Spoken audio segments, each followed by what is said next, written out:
Hello?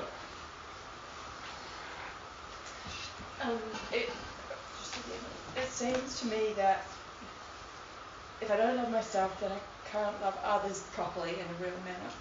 But does it work that, like, some areas you might love yourself, like, as you grow, and in those areas then you start to understand what really loving others means? Like, I can feel in me, like, that there's some areas where it's just addictions of loving others, you know, like... But let's look at the nursing thing, which is a problem, right? Yes. So most women have this problem. And so when 10 of you get together like you did this morning, except for Archie, I think there were 10 women there, right? Rob. And Rob. But he was in the shed working not with a group of women. So if you look at the 10 women there, the problem you all have is you all want to nurture each other, right? The problem with nurturing each other is you're basically saying that the person is no longer responsible for caring for themselves. I'm going to care for them instead. And can we call that nurturing? I don't know. It's not true nurturing, is it? Nurturing is, if you look at nurturing from God's perspective, is when somebody asks for something they need and you can recognise their need, you give it. That's true nurturing, right? Yeah. Only if you want to give it. Yeah, which is another injury that I have. Now, that's not what happened this morning. Right? What happened this morning was you all start, like what I noticed is one woman starts talking and everybody stops working and listens to them. Now, as a group of women, you've learned that this is how I honour the woman, by listening to her and giving her my full attention. And ironically, many of you girls expect this in your relationships with men as well. You expect the man to stop what he's doing and just listen to you. Yeah. Right? Yeah. But what happened this morning is everyone stopped what they were doing, so nothing was getting done while one person was talking. Right? Yeah. And then you give a bit of feedback to somebody, and then everybody stops doing what they're doing and they're all listening to the feedback instead. Another example of, like, okay, now they're not loving themselves or the task, and now all they're doing is listening for some selfish purpose, none of which is accomplishing the underlying goal of the work that was undertaken. Yeah. So not a loving act. Yeah. But many women have been taught to do these things because you've been taught this is what it means to care for people. Yeah. Right? But it's not what God does with you.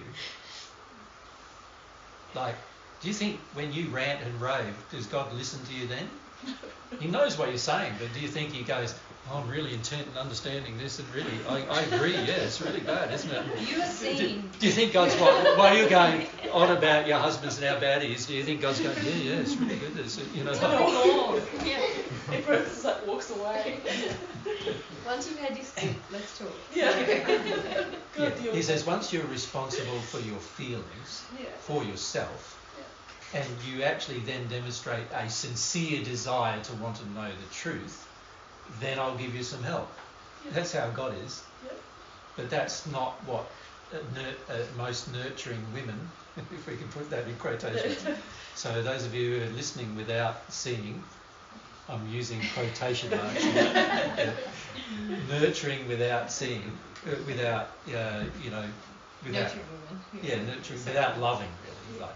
So what you're really doing is you're just trying to pander to specific emotions in the person you're doing it with, or pander to specific emotions in yourself. So in other words, the average woman feels and has been taught from childhood that a good woman does this. So for many of you keep doing it because you think just that one thought. I'm not a good woman if I don't do it. So that's a very selfish reason for doing it. Or telling yourself that this is being kind and good without analysing, which is selfish too, from God's perspective of how actually unloving it is. That's right. Yeah. And how time wasting it can be, and how much you put up with absolute rubbish from each other. Absolute rubbish. Like, when I say rubbish, what I mean is you're talking about things that are not true, completely untrue, and yet you're all accepting them as truth. Even if you don't accept them in your heart, you're giving the verbal agreement of it, right? And therefore giving some level of approval for it without seeing it's actually wrong, what the person's saying. So when I'm in the group with you, most of you are afraid of speaking when I'm in the group, but when I'm in the group with you, you'll notice if somebody says something to me and I go, no, there's major things wrong with what you just said, from a love perspective.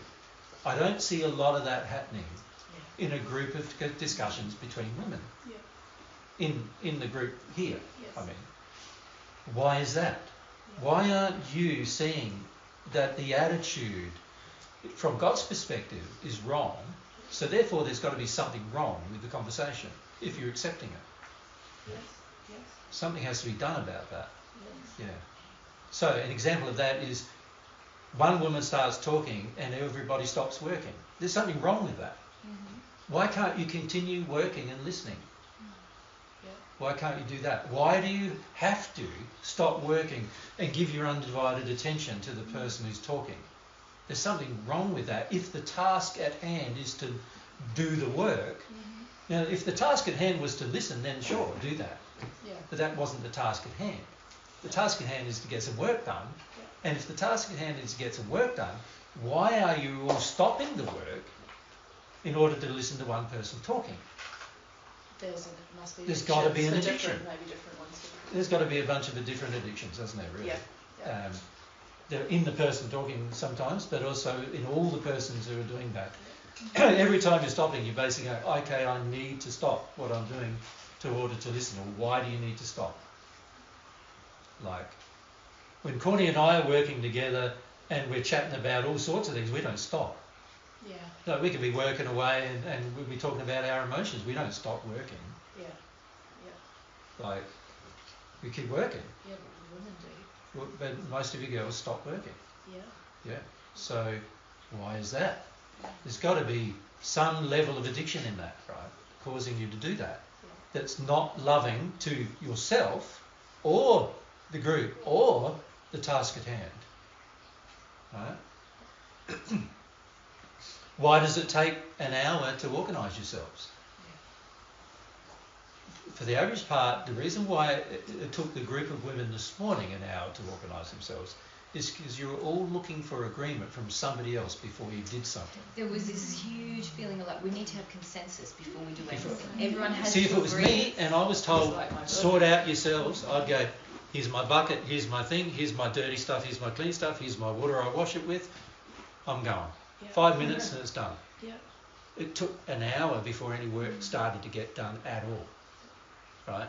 Because you were all looking to get consensus with each other about the way in which you were doing it. You wanted agreement between each other to get the job done. So why do you need this agreement? There's an addiction there. Why do you need agreement with each other to begin a task? Right. So now if I had another 10 women, how long is it going to take then? And like, 20 of you are going to have to have agreement now. And what if you don't? And what if you don't? Then it's not going to get done at all. Nobody's going to start the job at all. What if I had 100 women now? Right?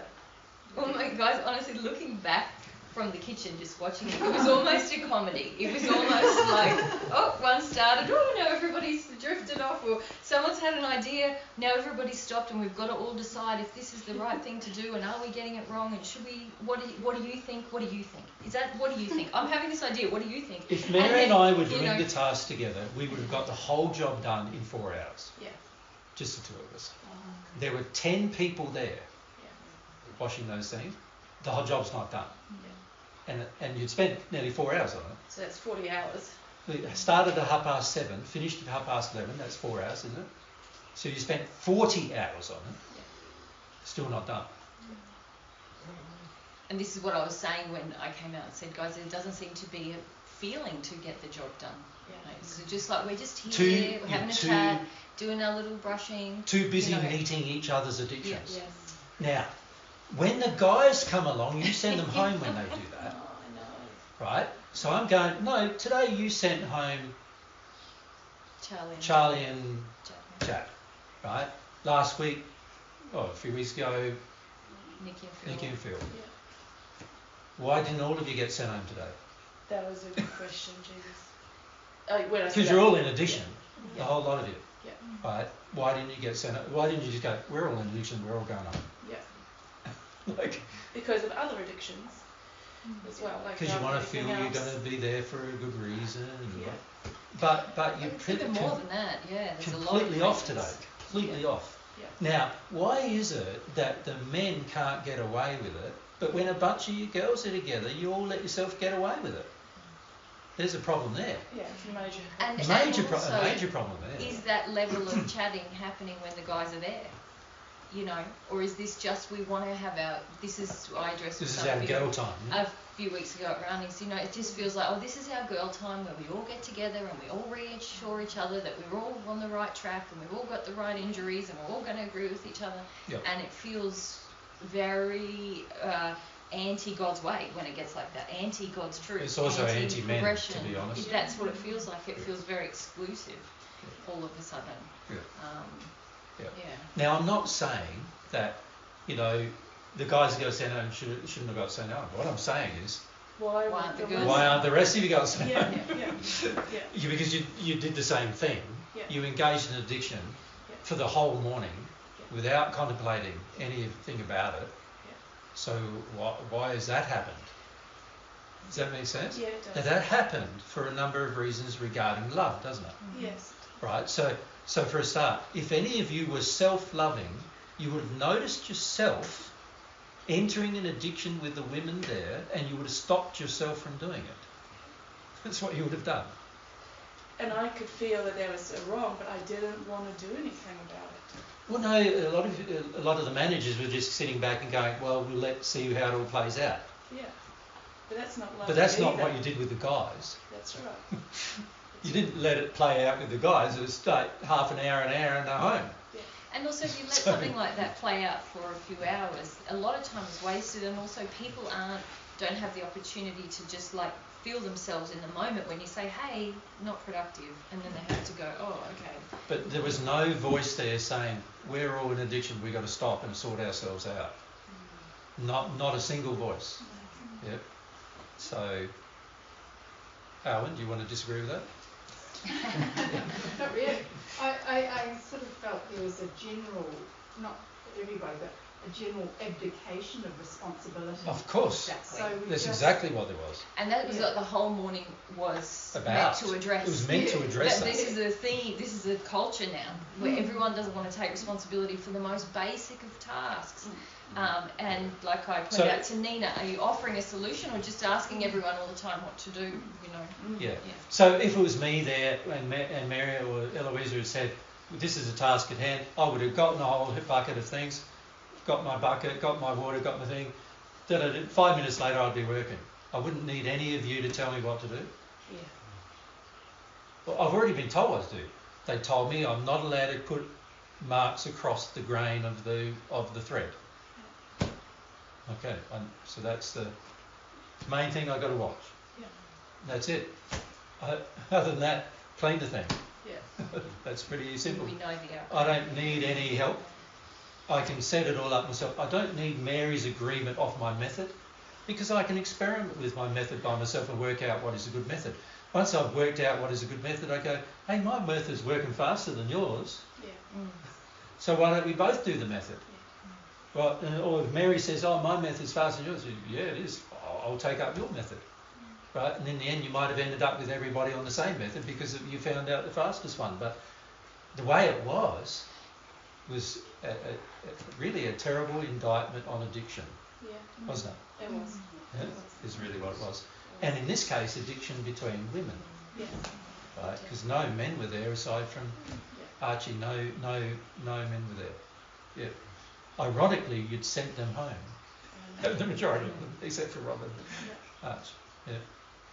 But I think one of our injuries is wanting consensus. Yes. You know? It's And massive. so, Massive injury amongst you girls. yeah. Wanting consensus. Everyone wanted to feel like everyone else agreed. You don't want to feel You like... don't want to have disagreements with each other. And even when I came out and just was saying my few pointed comments, every half an hour I'd go, this isn't working or that's not working. The feeling coming back was, oh, Mary's mean today. You know, like, oh, yes. Isn't she, you know. So everyone wants to avoid that feeling coming at them. That's Or right. the So potential of that if you feeling. look at loving yourself this morning, there was no physical love of self because the fastest way to love yourself physically is to do the job in the most efficient manner. Right? That's the fastest way to love yourself physically. Emotionally, there's no desire to love yourself because you wanted other people to meet your addictions. Yeah. Right? Spiritually, no desire to love yourself because you're not worried about your emotional addictions in play and you didn't care about them. You just engaged them. And a person who's spiritually developed doesn't do that. Doesn't want to do that. Yeah. Makes sense? Now, we can forget about the sexual stuff because there was no sexual activity, hopefully. No, there was. Not sexual activity, but there was a feeling, there was sexual injuries. Correct. Well, you could say Intergender injuries. intergender injuries, yeah, which were playing out. Like, nobody's very worried about telling a guy, this is what, in this current group, there's very few of you who are worried about saying, hey, guy, we're going to do it this way. Yeah. Do it.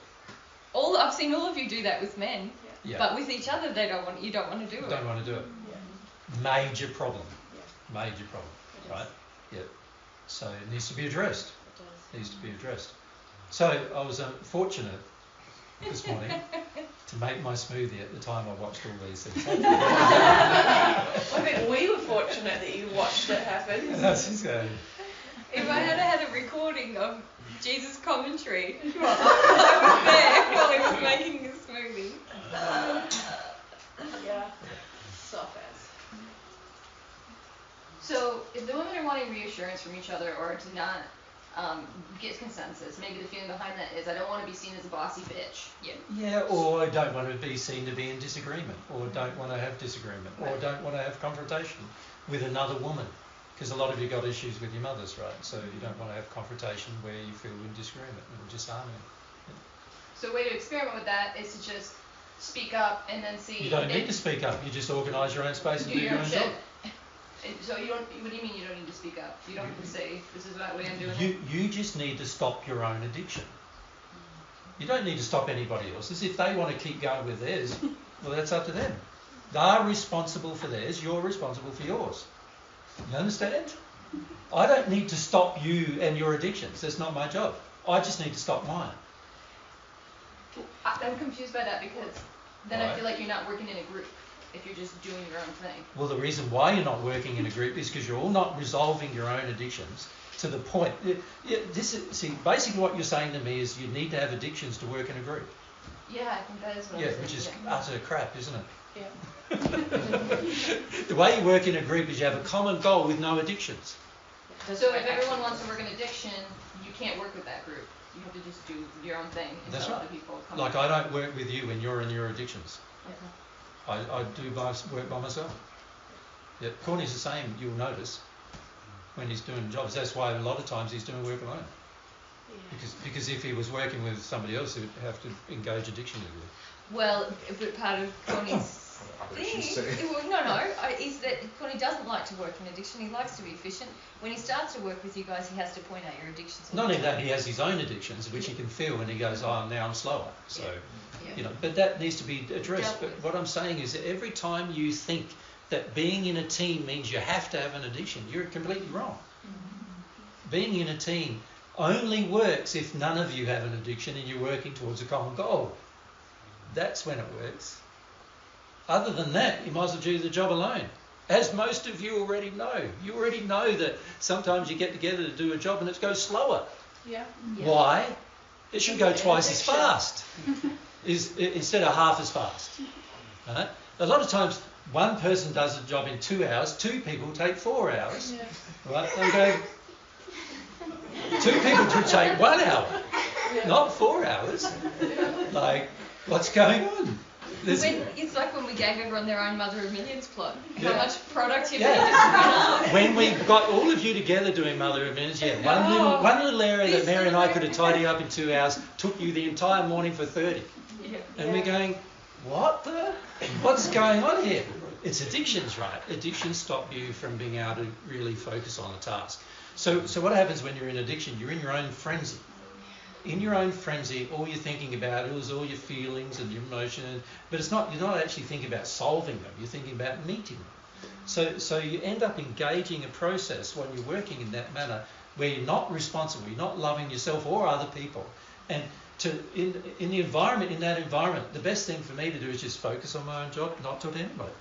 Because everyone's in addiction. So I need to shut up and do my job. That would solve my problem of addiction, wouldn't it? Yeah. If I just shut up and didn't engage and did my own job, now everyone around me who wants an addiction with me doesn't have it. Do they? They don't have it, and then, if everybody gets to that stage, you go, oh, now we're out of addiction, now we can start talking about something. Because we can have, whatever we say is going to have some value, right? But while I'm focused on meeting my own addictions in any situation, I am being unloving to myself and unloving to everybody else around me. And the job is not going to get done. As we've proven many times in God's way, it doesn't get done. So you've got to stop that. Now, the fastest way to stop that is I can't stop you. I can't even stop Mary, and she's my partner, and I live with her. If she wants her addictions met, there's nothing I can do to stop her. Nothing. All I can do is stop me. And not meet my addiction. And not meet any of Mary's addictions. So Mary might have a whole heap of demands on me, but I have to just not meet any of them and not meet any of mine. Right? Now, if I do that, there's a much higher likelihood where Mary will see her own addictions. But if I meet my own and meet Mary's, now we're in codependent addiction with each other. Who's going to solve that? It's impossible. An example of this morning. Nobody solved it. Yeah. Not a single person pointed it out. Not a single person resolved it. You eventually started getting some work done only because of procedure. But you still didn't resolve the addictions. Correct. Because guaranteed, next time the bunch of you get together, you do the same thing. Correct. Right? And you have obviously been doing it for some time. I just have been fortunate enough not to be there. To notice. Jesus did not enjoy making his moves. It's like if it was me being responsible for that moment, which I could have done, of course, but I've chose not to, just so that you could see the results of it. But if it was me being responsible, everyone would have been home in 15 minutes. Yeah. And either the job doesn't get done or I do it. Can you see that every time you believe engaging your addictions leads to teamwork, well, fundamentally you're an idiot, really. Yeah, don't you? Yes. To think that. Oh, How offensive. How offensive is that? Idiot, Jesus. Yeah. But it's true. we're all idiots. Because you're basically saying that it's impossible to do a team effort without addiction. And it's Now, actually the opposite. Well, that's right. On Earth, the main reason why the world works is because everybody's in an addiction with each other, and the addictions happen to be co-productive. And what that means is that I'm willing to work for some money, and I'm willing to drive a tractor to work for some money, and you want me to grow your food, so I'm going to drive the tractor, even if I hate it, I'm going to drive the tractor just to grow the foods because I want the money. So now I'm in a codependent addiction. You're happy to give the money, and I'm happy to take your money and do the hard work that you don't want to do, right? That's how a lot of things get done in the world today. But they don't happen very efficiently because there's no love in the equation. That's why right. There's starving people in the world, That's and there's right. environmental destruction, and there's right. unhappy farmers, and there's unhappy consumers. And That's right. Yeah. That's the net result of all of that, is all of these bad things. Yeah. Or in our case, or like growing up in the church or going to family work bees, we weren't getting paid, but we were getting these feelings from each other that we're good people, that we're making this quilt together, or we're feeding these homeless people or whatever. That's right. So are you just there to feel good about yourself? Are you there for virtue signalling, or are you there to actually get something done? Yeah. Obviously not to get the thing done, but obviously just to virtue signal, right? So that's a pretty off motivation to get anything done. So you might end up getting something done, and it even seemingly be cooperative. But if it's just done for virtue signaling, then it's all done for the wrong motive, and therefore God measures it as if nothing was done. In fact, only damaging things were done from God's perspective. So this morning, from God's perspective, you all just did damaging things. Not all, but almost all. Cecily. I just sat down and started meditating straight away. Yep. Um, Yep, you were doing that in a corner, I saw. yeah. Yep. And then And that's good. but I capitulated when the, yeah. That's right. And So, I and did again, stick wanted to my agreement with a guns. woman. Yeah. Yeah. And also says you do have this addiction in high power most of the time with me. You want my consensus on every little Everything. thing that you do and my acknowledgement for every little thing you do. Yeah. You do take initiative in certain areas, but you certainly want some kind of payoff for it. That's right. Yeah. So many of us are unable to work without the payoff. Which Like is an a problem. emotional payoff, I mean. See, if So I'm loving because myself, just my working will provide a pride in myself. So I should have just continued what I was doing. Well, when you say you should have, I mean, if I was I'm loving. saying if you loved yourself, you would have. Mm. I wouldn't call it should have. I would say if you loved yourself, you would have. Mm. Should have would automatically mean that a guilt is involved and therefore not loving. Mm. Yeah. And so that's what teamwork is, when everyone's taking responsibility for their own part of the job. And work together for and a common then goal. look out and see how it's panning out and That's where right. I should move or make space. So an example last Saturday, I think it was that the Saturday you were doing the pad? Friday or Saturday? Friday? Saturday. Saturdays. Yeah. So I'm watching Corny and his little team do the pad, and I'm going, this is not working very efficiently. Now, I could have in that moment just completely ignored the whole thing and just let them work inefficiently, couldn't I? Because I don't have to solve their problems, do I? But love in me feels like, oh, I can't do that. So I go up to Connie and say, look, Connie, very inefficient here. What's going on is very inefficient. And we talked about the emotional reasons why Connie was being inefficient and also some of the emotional reasons why his helpers, I think it was Helena and Arch and Brittany and Sandra, were being inefficient in the task. And once we solved some efficiency problems, what happened to the task? Just a lot faster, wasn't it? A lot easier and faster. You'd still be out there doing it now, wouldn't you, this next Saturday?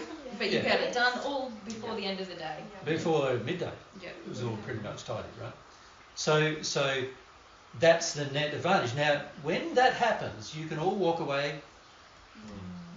You all walk away going, I'm pretty good. I got something done. I got something done. It was of value. I did it without addiction. I did it in a cooperative manner, and for many of you there, you did it for free. You didn't do it with any desire for a cost in return, right? That's a gift you gave. You can be proud of that. Does that make sense? But when you're there in addiction, you can't walk away with that same feeling because you didn't do it for free. You didn't do it without a cost. The cost was somebody meets your addiction. That was the price they had to pay for you to get the job done, right? Brittany? And like, for example, with today, it's like even though you've got the payoff of having your addiction met, the whole day felt messy and you walk away feeling messy. Correct. Like You walk away feeling corrupted.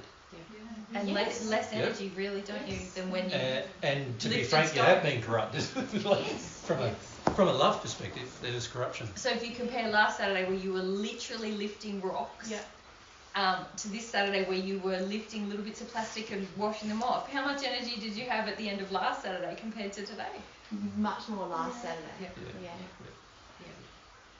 It shows how emotions... And this shows you how, if I'm not loving myself and I'm not really focused on, okay, the only person I can change here in this environment is me, right? I can have an influence on others, but only if they listen. And you can't guarantee that ever, can you? Doesn't matter how powerful you are. God, the ultimate power being of the universe, has no power over your will. So it doesn't matter how powerful you think you are, you can't change somebody else's will. Only they can do that for themselves. You can influence it, positively or negatively, but you can't change it. They have to do all that for themselves. So, for me to be a truly responsible individual who loves myself, I need to understand how I am exercising my will. Right? And I need to engage my will in a way that I feel I need to do. And if that way is in harmony with God's, or I desire it to be in harmony with God's, then I'll make sure it is in harmony with God's will. If I desire that. And there's many people in the sixth sphere who have a well-exercised will, but are not doing it in harmony with God's will to that degree. They are perfect natural humans, but they have no relationship with God as a result of the way in which they've exercised their will. And when I say they have no relationship with God, they have what I would classify as a secondary relationship with God. And what I mean by that is they may even acknowledge God's existence, and they may even do many of the things that God would do in some circumstances, but it's only because they've come to learn to love on their own right rather than involving God in the information that they're receiving. So that's a secondary relationship with God, but not a relationship with God. Lena? So coming back to this morning, Yep. Each of us could have gone, oh, I've got a desire to do that particular task, Yes. because that's what was a feeling that you had. You sit down and do it, and then others have a similar desire, and then anyone who didn't have a desire for a specific task and wanted to love could look at the whole thing and see where they would fit in, and boom, it all happens. That's right. You could do that. Yeah. Yep. Yep. And that all would have happened in 5 minutes. Probably.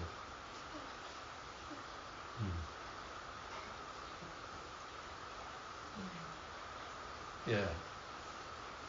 So I was looking this morning going, it's no wonder we don't get a lot done. As a team, you know, you're sending home some of the men who are productive but who are in their addiction, obviously being productive. And then the women who are in their addiction you're not sending home, or you're not addressing the addiction and just living in it. It's sort of like, okay, all you're doing really in some ways is creating an enclave for women in addiction.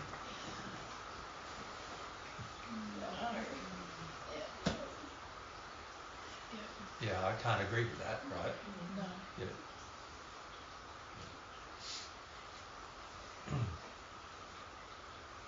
Yeah, that's got to change, right? Yeah. Phil? I mean, I wasn't there today, but I feel like I would have had like similar addictions come up, you know, to go against the group, to feel like, Yeah. you know, I'm going against the grain here, people aren't going to like me, or I'm going to, Yep. you know, do something wrong here. And Yep. even though maybe I would have felt like I'd like to do it this way, and maybe Yeah. that's not the best way, but Yeah. you know, but I don't know. But these are the addictions that you're talking about, isn't it? That Yeah. not wanting to feel those emotions, Correct. and then wanting to feel, oh no, I'm just a helpful member of the group, and Yeah. you know, oh, I'm good, and you know, What can I do to help? what can I do? And, Yeah. Yeah, not willing to take what I would classify as proactive action. And isn't it just not willing to feel the discomfort of some of those feelings that you Yeah. expressed, or even like with your dinner Yeah. thing, there was just feelings you knew were there, you didn't want to feel them, so you So just you didn't. withdrew from the opportunity. Yeah. And it's the same this morning, like a lot of you felt kind of dissatisfied with how things were going. You're all like, Yeah. but there was just a feeling of like, I don't want to step outside what's happening, you know, Yeah. to change it. And can I ask who actually thought about putting the cloths on the tables? Oh, I suggested it. So 3 of you thought about that. Okay. What was that about? Saoirse? I thought about it to protect your table. Yeah. Yeah, interesting. Yeah, it's a polycard table, so it's not going to probably break, right? The whole reason why we've got a polycard table for outside is so we can do things like that outside. But can you see the worry about one thing cause you to be very unloving in other areas, because somebody's going to have to wash all those things now. All of those things now. So now you're not just doing the job, you're doing another job too. You've added to your job list by adding that into the equation. So not a lot of loving thought went into that. You understand what I mean by that? You thought you were being loving, but you're actually in an addiction. You thought, oh, don't want to spoil Mary and G's table. It might get in trouble with them, right? So what we do is we put all these costs over it, but you're not thinking about the person who's going to have to wash the things. So if you're going to come up with a compromise where you're going to protect the cable, wouldn't it be better to put some cardboard on there or something like that that you can throw into a pit that nobody has to do extra work with? You know, you've got cardboard all around the joint. Like, maybe you could have done that. Or just, you know, taken some care while you've got the stuff on the table and cleaned it up afterwards. But when you are loving to one group of people in preference to loving another, so in other words, thinking that you're loving Mary and I, while at the same time being unloving to somebody else there, then you're not loving to both, right? And I'm not impressed with that. And many of you think I am. Many of you think, and we see this when we're travelling a lot, where we're given some preferential treatment by somebody, and the very next thing we see them do is treat somebody next to them badly. Do you think we're impressed by that? Because we're not impressed by that. We feel if you're going to treat the least of my brothers badly, then it's the same as if you treated me badly. You understand? Yeah? That's what I said to my brothers in the first century, and that's what I'm saying to you. If you treat each other badly, that's the same as you treating me badly. I don't want any preferential treatment from you. What I would like to see is each of you treat each other well. Right? So a few weeks ago, Mon, you did this with me. You're trying to treat me with preferential treatment while you treat at the same time your brothers and sisters badly, putting demands on them and everything like that. Out of line from my perspective, totally out of line. And this is what I said to you last week on Saturday, right? Totally out of line. I can't accept that, because it's just like what you're doing in those spaces is you think you're honouring some person, but why does Jesus deserve any more honour than Archie? He doesn't, right? I don't deserve more honour than Archie, right? Archie deserves your respect, your love as much as I do, right? So when you dish out this preferential treatment, I'm going, yeah, not a good thing. Not a good thing with that. We need to love each other equally, right? Yeah.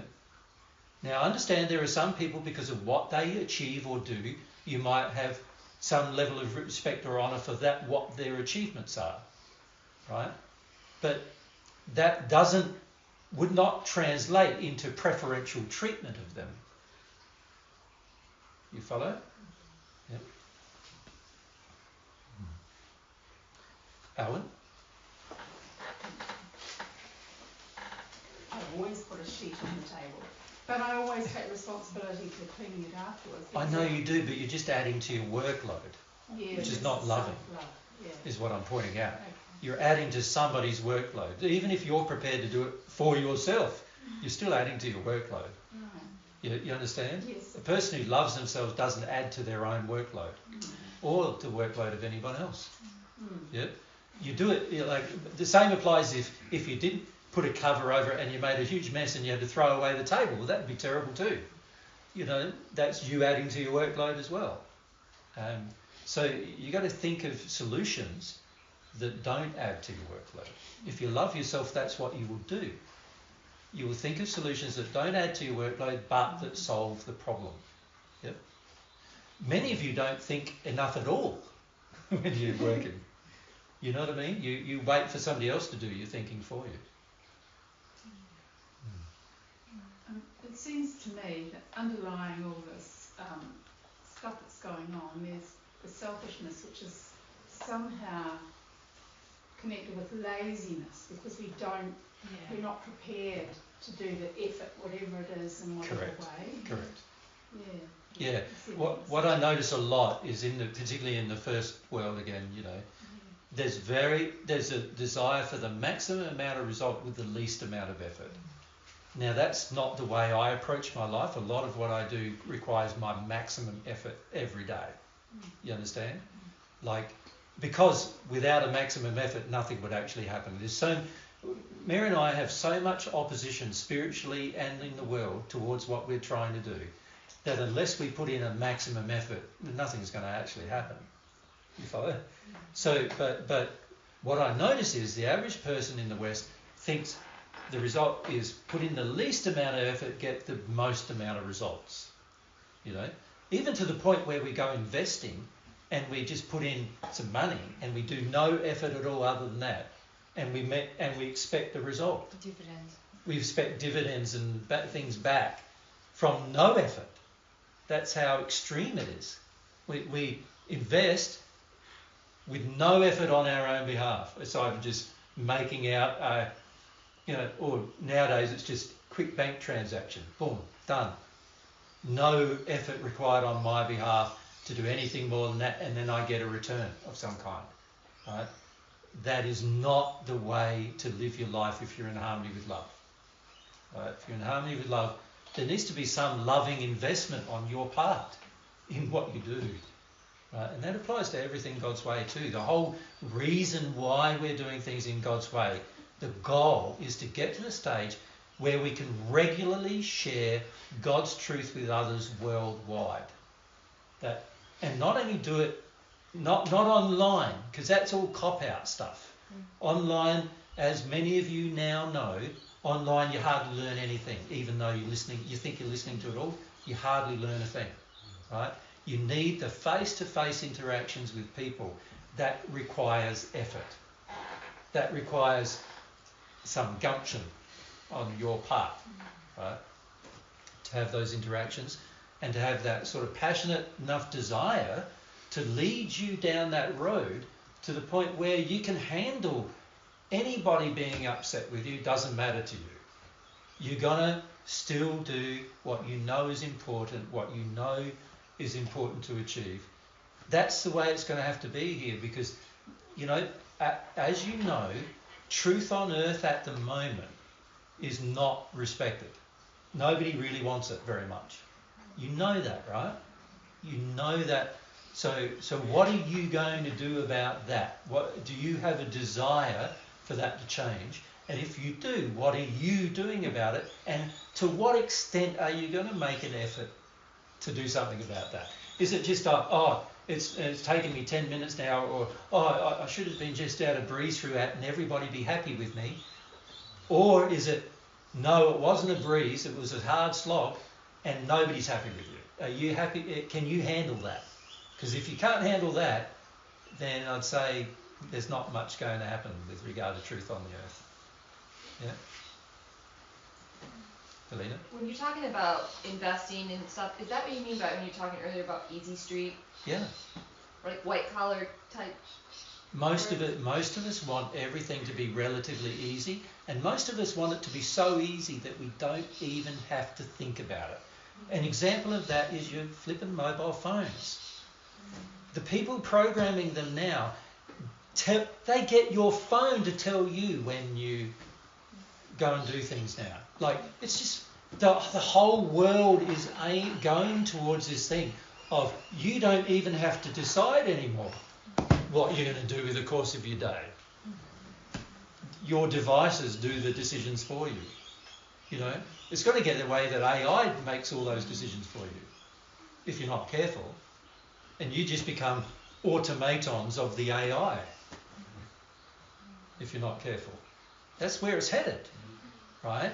So what God wants for you is that you understand your will and you engage it. Your will. You engage it, you do things with your will.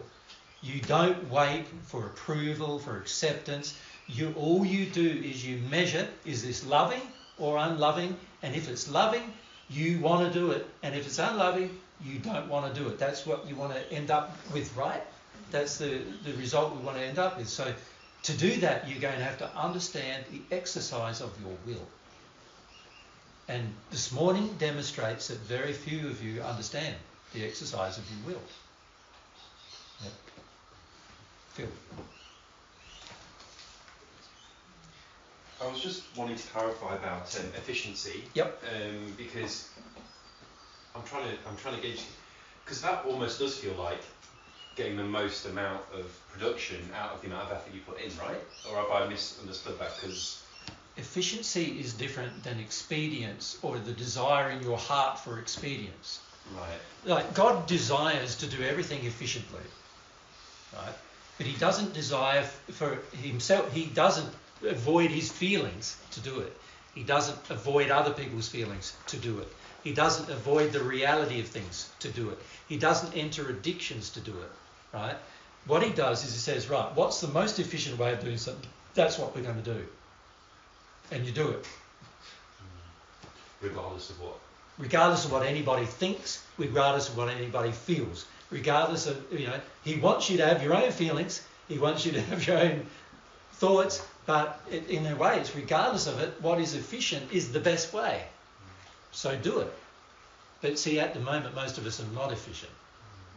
You think you're being efficient when you're entering addictions with each other, but they are not efficient. Yeah, because I asked the question because I was thinking of what you said of trying to get the most out of it with the least amount of effort, and that was the bit that was like, well, efficiency is that, but it's not. That's not what you're saying. You're saying it can require twice as much effort to do things efficiently, but they'll have the most result, is it? In a perfect environment, that's not true. But on the earth, that's very true. Because on the earth, everything is aimed towards you doing it with addiction. Mm-hmm. Everything is aimed, the goal is that everybody enters codependent addiction on earth. The goal is that everybody, enters their state of, I do this thing for you, you do this thing for me, we're being efficient, but we're really just meeting each other's addictions. That's not efficiency from God's perspective. Because God measures efficiency not just physically. He measures what's going on emotionally, what's going on spiritually, what's going on sexually, not just physically. So when you compromise an issue of spiritual truth to do something efficiently, not only is it no longer efficient, but it's also damaging your soul. And that's certainly not efficient, because at some point in your future, you're going to have to fix your soul of its damage. You understand? So when God's talking about efficiency, it's about efficiency in every aspect of your life, emotionally, sexually, physically, and spiritually, right? If you're truly efficient as God is, every aspect of that is covered. So an example of that is for us when we're doing our travel. When we're doing our travel, the most seemingly outward efficient thing would be just to tell everybody how much it costs. And if we get that amount, we just pay all the people we want to pay to get the things done for us. And then Mary and I just rock up. Right? That might seemingly outwardly look efficient. But to do that, I have to destroy the souls of many people. And even, through my interactions with them. Or even we could charge a ticket price, couldn't we? Yeah. And then pay everyone to set up our venues, and then pay everyone to do that. Yeah, could do that. $500 a ticket, pays for everything. All done. Somebody else sorts it all out. We just rock up with our, pays for somebody doing the sound, somebody doing some videos, somebody doing the editing. It might sound good, but is it good? It's not, from my perspective, it's not good. I'm compromising truth, therefore I'm compromising my own soul. I'm compromising truth, therefore I'm compromising every person's soul I interact with. I'm compromising love by doing that. I'm compromising love because it requires no effort on my part to do that. And also the thought of imagine if you guys want to come every week and you had to pay $500 every week to be here. That wouldn't be right, would it? Truth is free. I want to make sure it stays free. Yeah. If I did that, I'd be charging for truth. Straight away out of harmony. My soul would be degraded Now, How can you give any truth? how can I give you truth when my soul is degraded in that regard? I can't. So it might outwardly look efficient, but actually not efficient. Yep. From what's efficient from God's point of view is what we're doing. We tell everybody we're thinking of going on a trip. Would you like us to visit?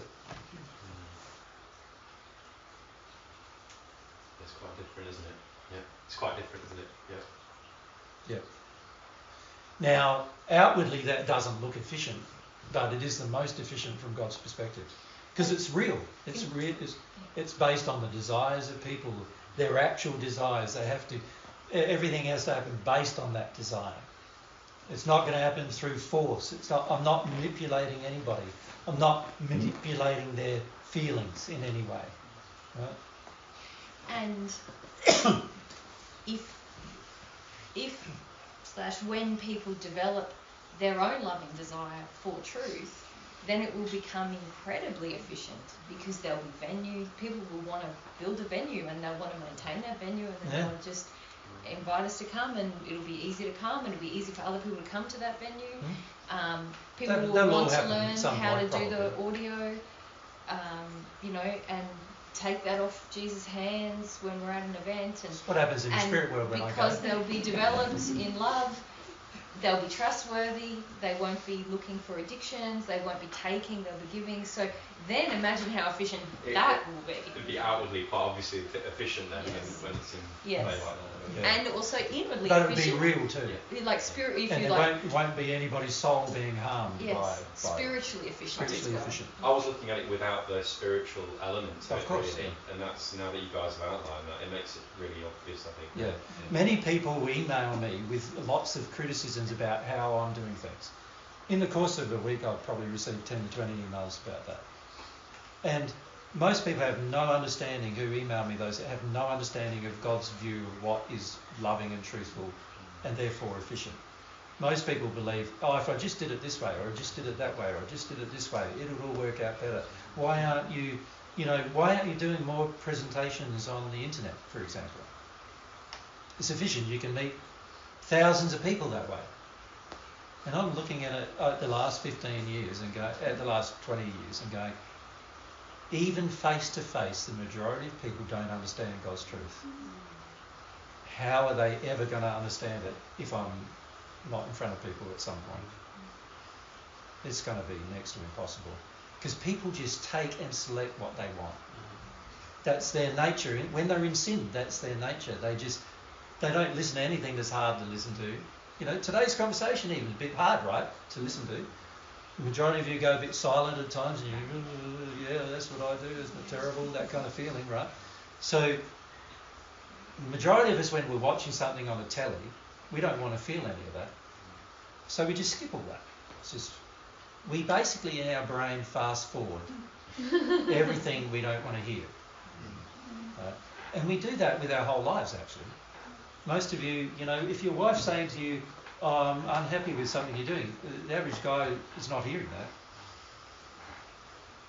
The average guy is going, she's talking to me, it's wonderful, she's giving me some attention. No worries, no worries. And then the very next moment he continues doing the same thing as he'd done for 20 years before. Because the average person is just doing things because they want the addiction.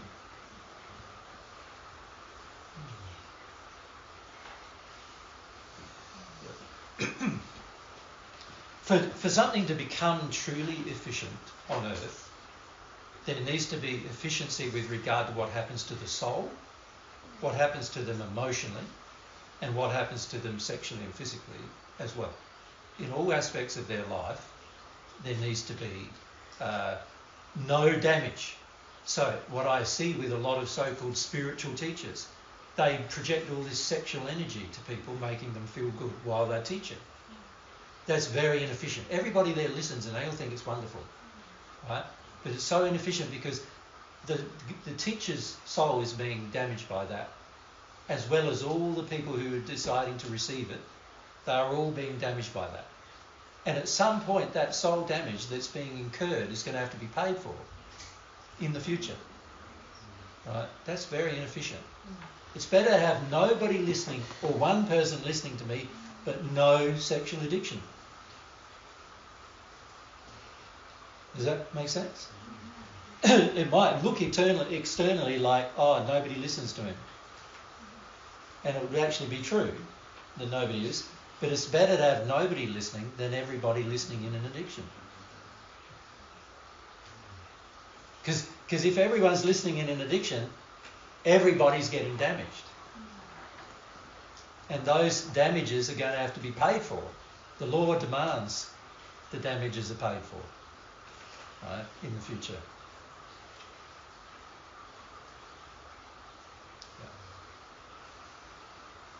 So the way I see things is very different to the way other people or other teachers on earth see things. You know, I'm not interested in there being great big mega churches and where everybody's singing God's praise and all those kind of... I'm not interested in that. None of that is real. And all of it is addictive. And all resulting in the destruction of the soul. Right? None of which I want to engage. But if a 50,000 person church want to listen to truth, I'm happy to go. But I'm not going to pray with them. Because prayer is an individual thing. Prayer is a thing that's got to come from your own heart. I can't pray with you. I can't physically, emotionally, or even spiritually do it. Because at the end of the day, the definition of prayer is what's between your heart and God's. And I can't change what's in your heart compared to God's. I can't change it by saying some flowery words to God on your behalf. I can't do that. For it to be real, it has to be from your heart. And if you're doing it along with me, listening to my words, it's not from your heart anymore. It's only from mine. Right? So I can't do that. So a lot of people expect that, you know, when they get together with them, they'll pray with them and the times I pray with you is generally the times you don't know I'm praying with you. But it's not going to be something that's done just for a show. You know, I can't on one hand condemn the Pharisees in the first century for sitting on the street corner praying, you know, to God so everybody walking past could see, and then engage it in a church myself. It would be terribly hypocritical. Every change has to be real. Every change in God's way is going to have to be real. Every change that Mary and I encourage in others, the only way it's ever going to happen is for the person to get real. Yeah. You know? So when are you praying with us? Many times I can feel your feelings towards God or whatever, and I often will talk to God about those feelings while you're having them. But I don't need to tell you about it, do I? Why would I tell you about it? I'm just curious how it works. You have the feelings that you want things to work out for the benefit of the people you care about, don't you? Yeah, okay. Yeah? Yeah, that makes sense. Why wouldn't you? No, when you said that,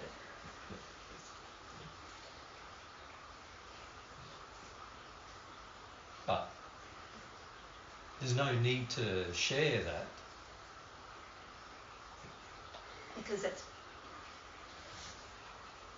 because that's between you and God then.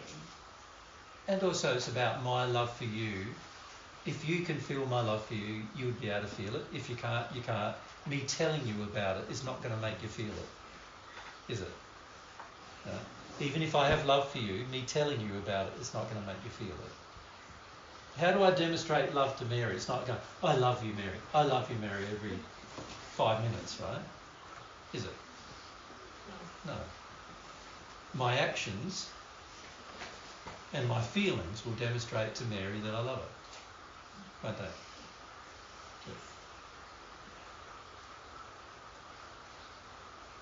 Yeah. In fact, if I need to tell Mary, you got to wonder how much addiction I'm in, right? That doesn't mean you won't say you love somebody when you do. When your heart is full of feelings, you will often say the words that are along with those feelings, right?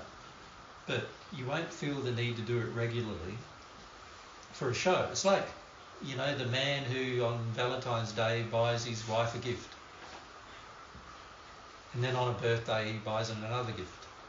And then in Christmas time he buys her another gift. And then Mother's Day comes along, so he buys her another gift.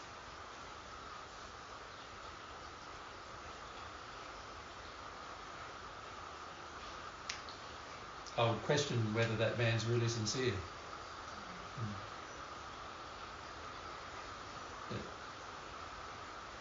A man who really loves his wife would want to give her a gift every day, wouldn't he?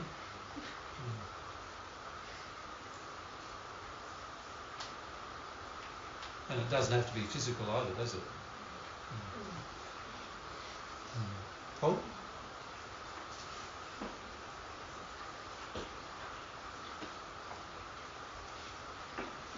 You were talking about engaging your will. Yep. About and monitoring what's loving and what's not loving. Yep. And the thing I think for myself is that restricting who I am, like you said in the first century, something like hiding ourselves under a bushel, yep. These sort of things. And I think that's a big thing for myself, to not be myself, and that's what God really wants. Yeah. So there's many reasons why a person might do that. That might not do just restricting yourself.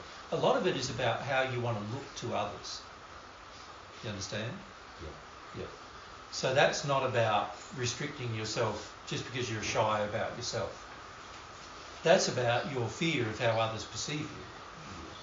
Right? So you are presuming that it's about, you know, one thing, when you could have 25 things that contribute towards why you don't want to be yourself in any specific situation. Isn't it that we use things as an excuse not to be ourselves as well, and cop out a bit? Yeah, but why would you do that? Because it's easier to do that than to take a risk. Or? No, it's not easier. How is it easier? Like, well, easier in the way that that it's not taking risks. but how is that easier? Here's an example. I decide I'm going to go to Brisbane. This is a physical example. I decide I'm going to go to Brisbane, but I've got to organise a car. So I decide I'm not going to go to Brisbane. Is that easier than going to Brisbane? So it's more lazy. Well, it's more lazy, yes. But is it, like, surely my soul wants to go to Brisbane. So by denying my soul its desire, it's not easier, it's harder. My soul, it's harder now. My life's harder. I don't get to Brisbane that way, do I? I don't get to Brisbane that way. Yeah, that's right. Right? Yeah. You understand? So it's not easier, is it? It's a cop-out, Yeah. but it's not easier. Right? It's interesting, many of us define it as easier. Okay. You know, and this is, so the illustration being that you being yourself is easier on you because you don't have to cover yourself over anymore. Yes. And it's sort of, and you don't have to highly monitor yourself anymore either. Yes. You know, you don't, oh, what did I do there? Oh, better do that differently. It's not like that. You don't have to monitor yourself at all. So that's easier. Yes. But you're thinking not being yourself is easier. Yes. And I'm going, no, it's not easier, it's harder. Yeah. You've got to suppress your feelings to do it. You've got to suppress your soul to do it. You've got to suppress your desires to do it. You've got to suppress quite a lot, right? Not only that, you're also making it harder on everybody else. Because to know you, they have to try harder. Yes. Because they've got to go, oh, yeah, there Paul goes again, suppressing himself. What's really going on underneath that? You know, they've got to ask themselves, well, Paul did that, but that's not really what he wanted to do. What did he really want to do? Yeah. Like, they don't know. They've got to go and ask you, and even then you won't tell them because you're suppressing yourself, right? So then they're going to go, no, that was a bunch of crap that Paul told me. I've got to work it out. Yeah. I've got to go, oh, Paul did that because of this, and Paul did that because of that, but he doesn't even want to know he did that because of that. Now, to my mind, that's all harder. Yeah. The simplest thing I could do is just be me, and you be you. Yeah. Warts and all. Yeah. As the saying goes, you know. Isn't that easier? I can then go, Paul, see what you just did, that was unloving. You go, yeah, it was. And I really like to do too. You know, you can say that. At least that would be more open and truthful. It would make our interactions easier, wouldn't it? Yeah. Yeah. So what you define as easier, which is covering yourself over, is not easier. Yeah. Right? It's just an illusion. You're creating an illusion thinking it's easier. It's harder. It's harder not only for you, but also for everybody else. Yeah, so I can't agree that the reason why you would cover yourself over is to make your life easier. Yeah. You're making your life harder. Well, why would you choose to do that? Fear causes you to choose to make your life harder in order to avoid things. Yeah. Now, not only that, you're also making your soul harder. You're also causing more damage to your soul, so that it means in the future your life is going to be harder because you're going to have more to compensate in order to deal with it. Because one of the things God does not like at all is a fake soul, a fake person, a person who's faking themselves, because they lie to everybody, including themselves. So that's God's laws are anti that, right? So if you're going to be doing that even on earth, God's laws are trying to correct it, so that's going to make your life harder. You got more compensation, that's going to make your life harder. So I can't see how your life's easier. For you to think it's easier, I can see how you think it's easier, because you can get to avoid some feelings.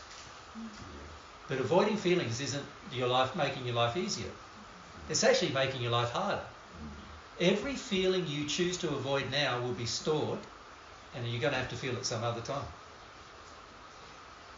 So you're going to accrue feelings upon feelings upon feelings upon feelings until those feelings get to bursting point, and then you're going to have to deal with them anyway.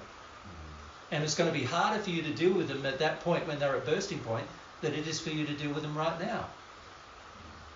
So even that's not efficient. Yeah. But I can understand the illusion, which is your feelings are saying, I want to avoid my feelings, so avoiding me is easier. Right? But it's all an illusion. It's not true. Yeah, it's a matter of looking at why, the reasons within myself why I want to do that. Correct. Yeah. Correct. Yeah. Yeah. But I see a lot of people telling themselves lies about reality. One of the things that, what I love about a relationship with God is it faces you up to reality. Which, by the way, is easier than living an illusion. Now, I do understand that on earth, it's hard to make the transition between the illusion and the reality. Because everybody around you wants the same illusion you want when you start, right? So it does make it harder to make the transition. But the reality is, living a life that's real is easier. A lot of the things you worry about in the course of your day, I don't care about at all. It doesn't bother me. I don't have to think about it. Living in a reality means that I don't have to think about it. Something's either real or it's not, and I don't have to worry about it. I just have to accept whether it's real. That's all. So, very important to stop sort of believing your own illusions. The illusion that avoiding your emotions make your life easier. That's the primary illusion you're expressing, Paul. And it's not true. doesn't make your life easier. It's going to make it tenfold harder. Yeah. Not only harder, but longer harder. So it's not only going to be harder now, but it's going to be harder longer as well. Yeah.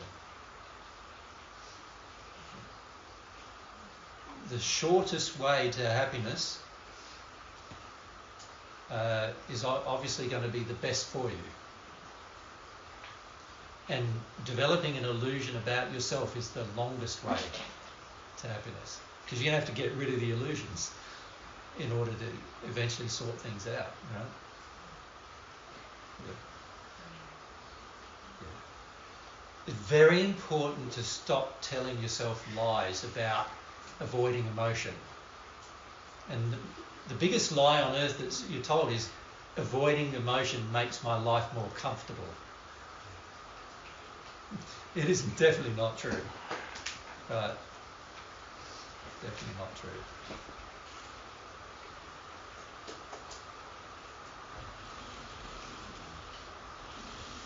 Should we have another break?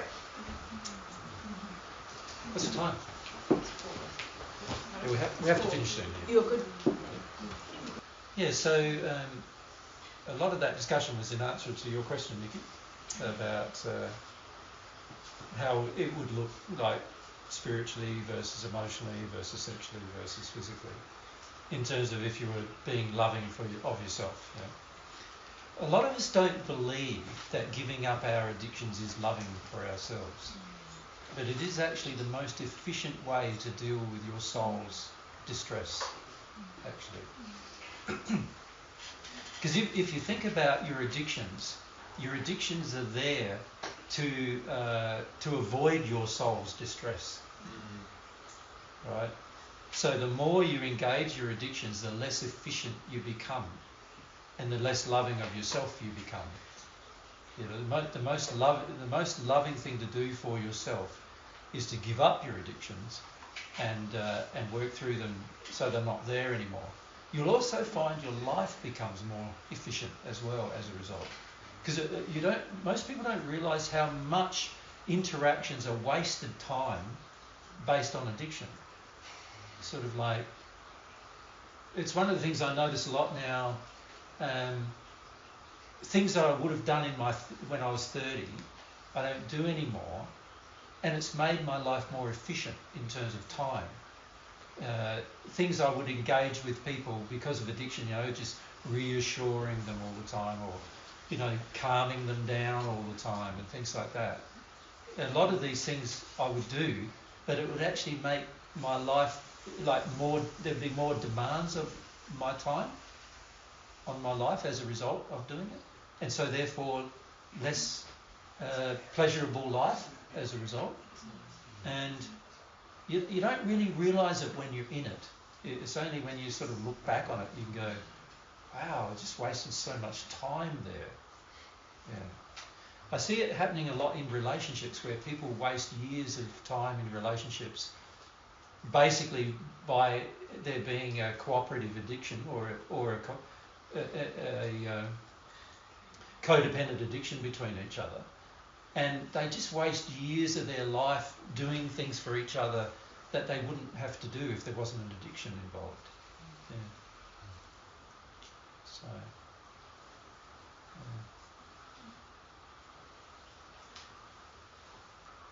as you progress, you realise how much God wants you to deal with your addictions, and how important that is to get rid of them. And in fact, there's not a single way you can enter the celestial spheres without having dealt with all of them. Yeah.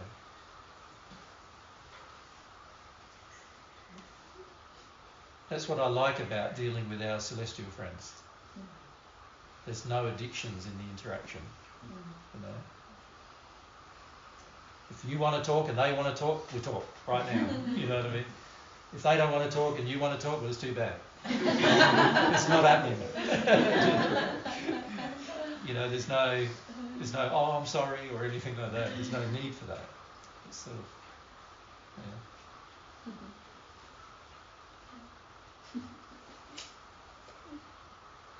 you already know that everyone in the celestial heavens, you already know that everyone around you is motivated by love. So if they can't speak with you, there's a loving reason why.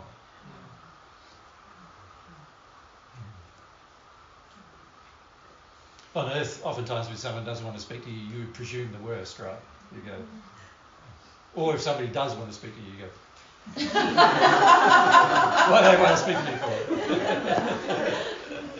There must be something wrong. What have I done wrong? What have they done? What's going on? But it's sort of like, if a celestial spirit wants to speak to you, you always know there's a good reason. So, and you know, even if you've done something wrong, they're happy to tell you.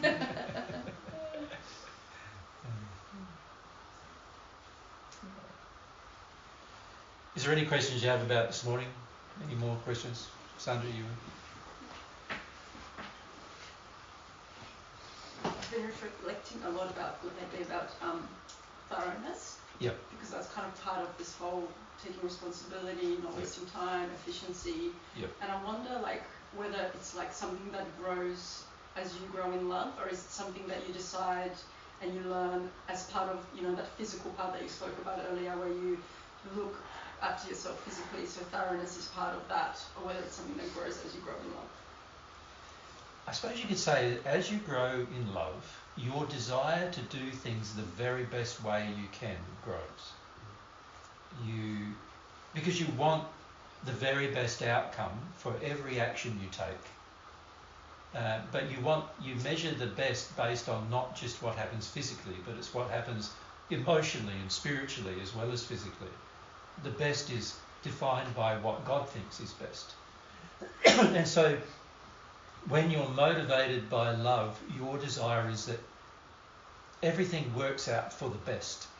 And that means that everything that you do, you look at it from the point of view of, I want to do it the best possible way I can do it, the most efficient way I can do it. And so you don't need somebody else sort of regulating your behaviour anymore. You become self-regulatory in that regard. And also you don't need anybody telling you what's loving or what's not loving, because your desire is to only do the loving thing. So you want to know what's loving. And you might ask other people to tell you what they believe is loving, but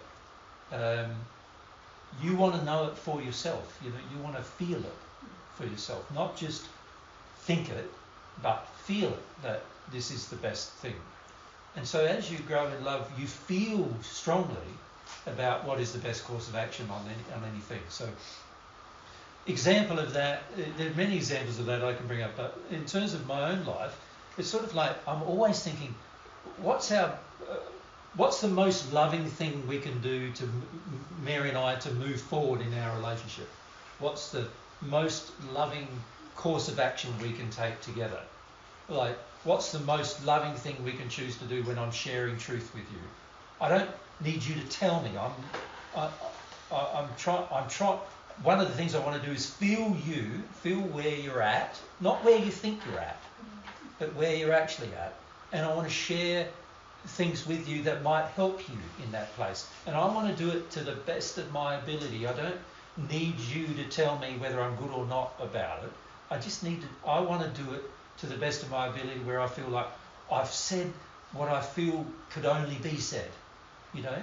And the only times I feel a bit disappointed with myself is when I feel like I come away from a thing going, I didn't say enough, or I didn't say that how I would really like to have said that, or do you know what I mean? But as you grow in love, you feel that more and more as well, like what is the right way to say things and do things, because you're in more harmony with God's way of saying or doing, and so you naturally become more in harmony with that. But it's not like you're having to try to regulate yourself. Like you're just automatically more self-regulating. You're not trying to be more loving. So a lot of times when we meet people, we notice this particularly in some countries, where everybody's sort of almost like sickly like trying sickly. When we say sickly, Mary and I have this thing where I call it saccharine, like overly sweet, when you it know, feels false, sort of like sort of artificial false sweetener. artificial like, sweetness. How you can sort of tell it tastes sweet initially, we can sort of tell that's not. It's all sugar. just a bit bitter aftertaste yeah, sort of it thing. sort of feels funny. Yeah, there's not a lot of realness in it, right? And this is what happens when you get all intellectually bound up with God's truth without feeling it. You have a tendency to want to, you're using your mind and you're trying hard and you're trying to change and trying to improve, but and to some level, the degree, there is some sincerity there in the desire to try, but we also at the same time often want to avoid our feelings, and so we're trying to circumnavigate around the real way of doing it. So you could say God's way is God's determined a very narrow way in which you can progress to God. That narrow path is very clear, and it requires certain things of you that you are going to have to do no matter who you are, right? And they are all the same things that it requires of somebody else. And it's a very narrow way. It's going to require you getting rid of all these distractions and addictions and everything and really focus on that way that God has defined as the way to have a relationship with God. And the reason why it's narrow in a way, when I say narrow, it's sort of like a fixed path, is because God's definition of love is fixed. It's not, there's no negotiating with God's definition of love. God says, this is loving, this isn't. This is loving, this isn't. And so you're going to have to come to accept certain things are loving and certain things just are not. And on that way, that path that you're following to God and to God's love and having a relationship with God, you will find more and more the most efficient thing to do is to do it God's way. Any other way you try is just going to take you longer, because any other way is a diversion. So I often think of it like a trip. If God's the destination of the trip, let's say we were on a trip to let's say Mary and I are going to Brisbane. So what we decide to do is go to Perth first. Right, that's not very efficient because Perth, for those of you who don't know Australia's topology, is the opposite direction as Brisbane, from where we are, completely the opposite direction. And let's say from Perth we decided to go to South Africa, and then we decided to go to South America, and then we decided to go, oh no, we'll go back to Europe, and then we'll decide, oh no, we'll go to Russia, and then we'll go down to China, and then we'll go across to India, and then we'll go down to the Philippines, then we'll go back up to England, and then we'll go across to Canada, and then if Japan missed out, so we've got to go there. And eventually we get to Brisbane. Well, you can see that if my goal was go to Brisbane, then that was a very inefficient way, wasn't it? Right, when Brisbane is only 200 k's from where I am right now. So really, a lot of us are trying to take a road to God that is completely the opposite way that God defines the direction to be. And this is what I notice about most religious faiths, New Age religion on earth, and that many of them are distractions from the path to God. And eventually you might end up at God by following these religious paths. When I say you might, you eventually will have to, you might, through your meandering through all of the other paths, come around to the point that there is one way and follow that eventually. But the sooner you can do that, the better, right? It's like if I'm planning a trip to Brisbane, the sooner I get to Brisbane, the better my desires are going to be satisfied through that trip. But if I go everywhere else other than Brisbane, then, and a lot of the places might be completely opposite to my desire to be there, you can see I'm going to become unhappy, disappointed, distracted. I might even give up, right, if I follow a different way. The problem is for many hearing or listening to Divine Truth on video at the moment is they think they understand the way because they try to interpret the way through their own filters of what they believe the way should be, and then they think they're understanding the way. The critical thing as a teacher of God's way is to disabuse people of that idea and to help people understand, no, that is not the way. And so when I'm saying to you guys, look, that is not the way, I'm not saying that to tell you off. I'm trying to save you time. And I'm trying to save you heartache. And I'm trying to save you pain and suffering by saying, no, what you think is the way or what you think you want to be the way, that's not the way. We need to disabuse people of the untruth of what is involved and focus them on the truth. Now, that's my focus with you, right? And it's my focus with everyone I meet, really, is to go, no, what you're thinking is the way. If it is the way, I'll tell you. Right? I've been on the way long enough myself to know what is the way. And I've been on the way long enough to know when you're faking it and when you're trying to intellectually do it and you're not doing it. I know I've had, in the 2,000 years I've been alive, you think about it, even if I've only met 1,000 people a year, over 2,000 years that's 2 million people that I've been able to study and work out things. And that, by the way, is not how many people I've met per year. Like, in the course of a year in our life, even on Earth in the first century, in the course of a year, Mary and I would meet 100,000 people easily, in our travels, even in the first century where there wasn't planes and boats and trains, But in the spirit world, meeting 1 million people a year is like very common to meet 1 million people a year, easily. You think with all of that experience we've had meeting people and seeing their life and seeing their the patterns of their life, you can see it's pretty easy for us to see when something's not right, and when something is. And also, not only that, even if we come to a brand new situation, God's feelings are very apparent to us about what's right. So that makes it easy to tell a person, no, you're on the road, not to Brisbane, but you're on the road somewhere else, And you can go down that road if you want because you have free will. You're allowed to go down that road if you want. Many of you, when we see you going down roads, like, we don't say much to you about it, really, do we? Only when you ask, we go, well, yeah, you're going down the wrong road there. Many of you don't believe us at the time, only to find out 5 years later that was the wrong road. I shouldn't have taken that turn. If you had a bit more trust, you might circumnavigate some of your problems more. But the reality is that it has to be from your heart to do it.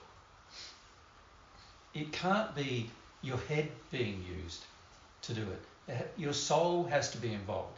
Your soul development is the important thing here. And you can't develop your soul with your head. You can assist its development by making good decisions. But you can't develop your soul with your head. You have to go through emotions to develop your soul. You have to go through feelings. You have to absorb spiritual concepts with your soul, not with your mind, in order to progress. And that's a very important part of this process. So a morning like this morning is indicative of the soul is not developing with the concepts. There's an attempt to try to do the concepts, but the soul isn't developing to apply the concepts. So the only way you can apply the concepts in reality is going to be your soul must develop. Now, it can't develop if you refuse to feel emotion. It can't develop if you refuse to deal with your addictions. It can't develop if you refuse to ask God for love. Right? When I say it can't develop asking God for love, it can develop if you refuse to ask God for love and you still deal with your emotions. But if you decide to involve God, things are going to develop a lot more rapidly if you do that. So it's better to do that. It can only develop through a real process going on in your soul. It needs to be transformed. That's why in the Padgett message we always talked about the transformation of the soul. That has to happen. And that can only happen through engaging a sincere process. And a sincere process is going to involve you learning how to love yourself in all 4 aspects of what we talked about today. Right? You can't neglect 1 or 2 or 3 of those aspects and then go, I want a relationship with God. God's not interested in you being an incomplete soul. He wants you to be a complete individual. He wants you to be a happy, self-sufficient individual. That's his goal for you. He wants you to engage yourself fully. He doesn't want you to be half a baked soul. You know, that's not his goal for you. And the only way that's going to happen is for you to apply these principles in all of those areas of your life, not neglecting areas of your life. So, you know, like I said earlier, not neglecting the physical, caring for yourself physically, not neglecting the emotional, caring for yourself emotionally, not neglecting the sexual, caring for yourself sexually, not neglecting the spiritual, caring for yourself spiritually. God wants you to not neglect any of those areas. He wants you to focus on dealing with those areas so that you can progress and become a complete person. Now, if you do that and your soulmate do that, it is definite that you will meet, probably on earth, and you will also be able to continue your progress after you meet. But if you don't do that, you will have holes, areas where you are like a child, areas where you're immature, areas where you're like a baby that has undeveloped areas of yourself. And as a result of that, when you meet the other half of yourself and they're like a baby in some areas and you're like a baby in some areas, it's going to be like a baby fight. You know, a child fight, a 2-year-old fight. What do they look like? Okay. They are very unpredictable, very unpredictable outcomes, a lot of uncertainty, a lot of unhappiness and tantrums. And that's what it's going to look like if you don't do things God's way. If you do things God's way, it'll be very different to that. So that's what I'd like to encourage you guys to do. It's like, you know, don't neglect the aspect of loving yourself and seeing the benefits of loving yourself, and let everybody else off the hook for loving you. You know, when you love yourself, you no longer need everybody else to love you. You no longer demand anybody else to love you. And now when somebody else does love you, you'll recognise it as a gift. And so you'll be able to have decent relationships with people as a result. That are real, like based upon soul-to-soul interactions. Where they get the real you and you get the real them. And it doesn't, to be honest with you, it doesn't matter how bad you think you are. The more real you are about it, the better everything is. Yeah? Doesn't matter how bad you think other people are, either the more real you are about it, the better everything's going to be. You've got to learn to be really honest with yourself and with everyone else around you. Truthful with, you know, each other.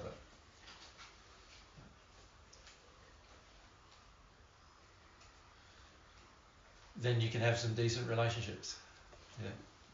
Really good friendships.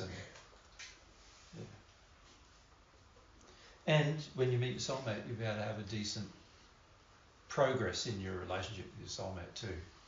It won't be based on addiction, and won't be based on, you won't interfere with each other's progress. Yeah. But if you're in addiction, you're going to try to interfere with the other person's progress. Yeah. you're going to be like pulling them down from their progress.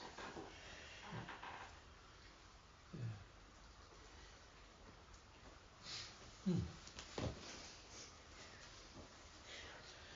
Brittany? And then Phoebes.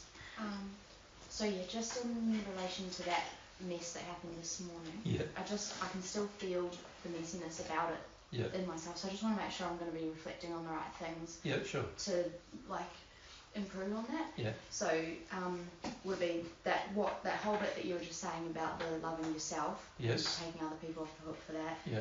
What are my addictions with women that I need to address that preclude me from, or maybe just separately, developing a desire to love and take the best action? Yeah, so there are things like needing their approval before you proceed, or worrying about disagreement, and worrying that you're not going to fit in with the other groups of women if you do something different to those women. There's a lot of things like that, isn't there? Yeah. Are those the main things? Well, no, there's probably one of the biggest things is your feelings about men. So that also needs to be addressed. A lot of the women have this feeling of like, well, if I don't have no women relationships, I've got nothing, because I've pretty much given up on men at this point, and I want women to fulfill all the loneliness I have about not having my soulmate in my life. And we've talked about that. So a lot of the need for incessant conversation and agreement with each other is about, if I lose my group of women, my support team, then I'll have nobody, because I don't have a man in my life. And I don't really want one. Many of you are feeling quite angry with men, and you don't really want a man in your life either. So you sort of go, if I lose my good connection relationship with women, then I got nothing. I'm left bereft of any relationship hope. You know, any good feelings with any relationship. And this is why sometimes we develop a friendship with the same gender. Men do this as well. Develop a friendship with the same gender. And sort of almost preclude the opposite gender from being a part of those friendships, mostly because we've got a lot of the opposite gender feelings that we need to sort out. And we don't understand too how that interferes with things like efficiency and being goal oriented. You see, a lot of what is considered to be a woman's natural desire on earth is actually a tainted desire, just like a lot of what's considered to be a men's natural desire is tainted on earth as well. So we often have these thoughts, as groups of women or groups of men, you often have these thoughts of, like, if I'm in a group of women, we are going to understand each other better. But actually, God created it that your soulmate is going to be the only person who truly understands you. Because they're the other half of you. Of course they're going to understand you, right? To become at one, you've got to understand each other, your soulmate and you. So actually, the only person who's truly ever going to understand you besides God is the other half of you. That's it. Nobody else. And your desire that they do understand you is an addiction. The desire for anybody to understand you is an addiction. Aside from even if I desired my soulmate to understand me, that would be an addiction. My soulmate will end up understanding me completely if we both progress towards God. That's what will happen.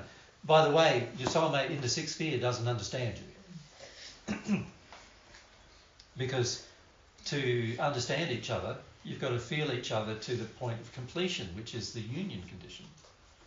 That's when you'll understand each other. So right up into the top of the 35th sphere, you still don't understand each other completely. Right? So you right now expecting someone to understand you is a highly futile. Pie in the sky. Does that make sense? Yeah. It is highly futile. Now, many times we engage addictively with members of the same gender in a team sort of, in a work-related environment, is to gain understanding, to think that I belong, to think that people get me. Nobody gets you. God will get you. God gets you. No person gets you. Your soulmate will get you once you enter the union condition with your soulmate. Other people will get you to a fair degree at that point, because that's the first time you really understand who you are. So that's the first time you're really sharing yourself, right? So everything up until then is working towards that goal. So don't, you know, it helps you release some of your expectations. Now, can I say that a lot of your anger comes from your expectations? And if you can release your expectations, you will no longer get angry. Many of our expectations are unrealistic.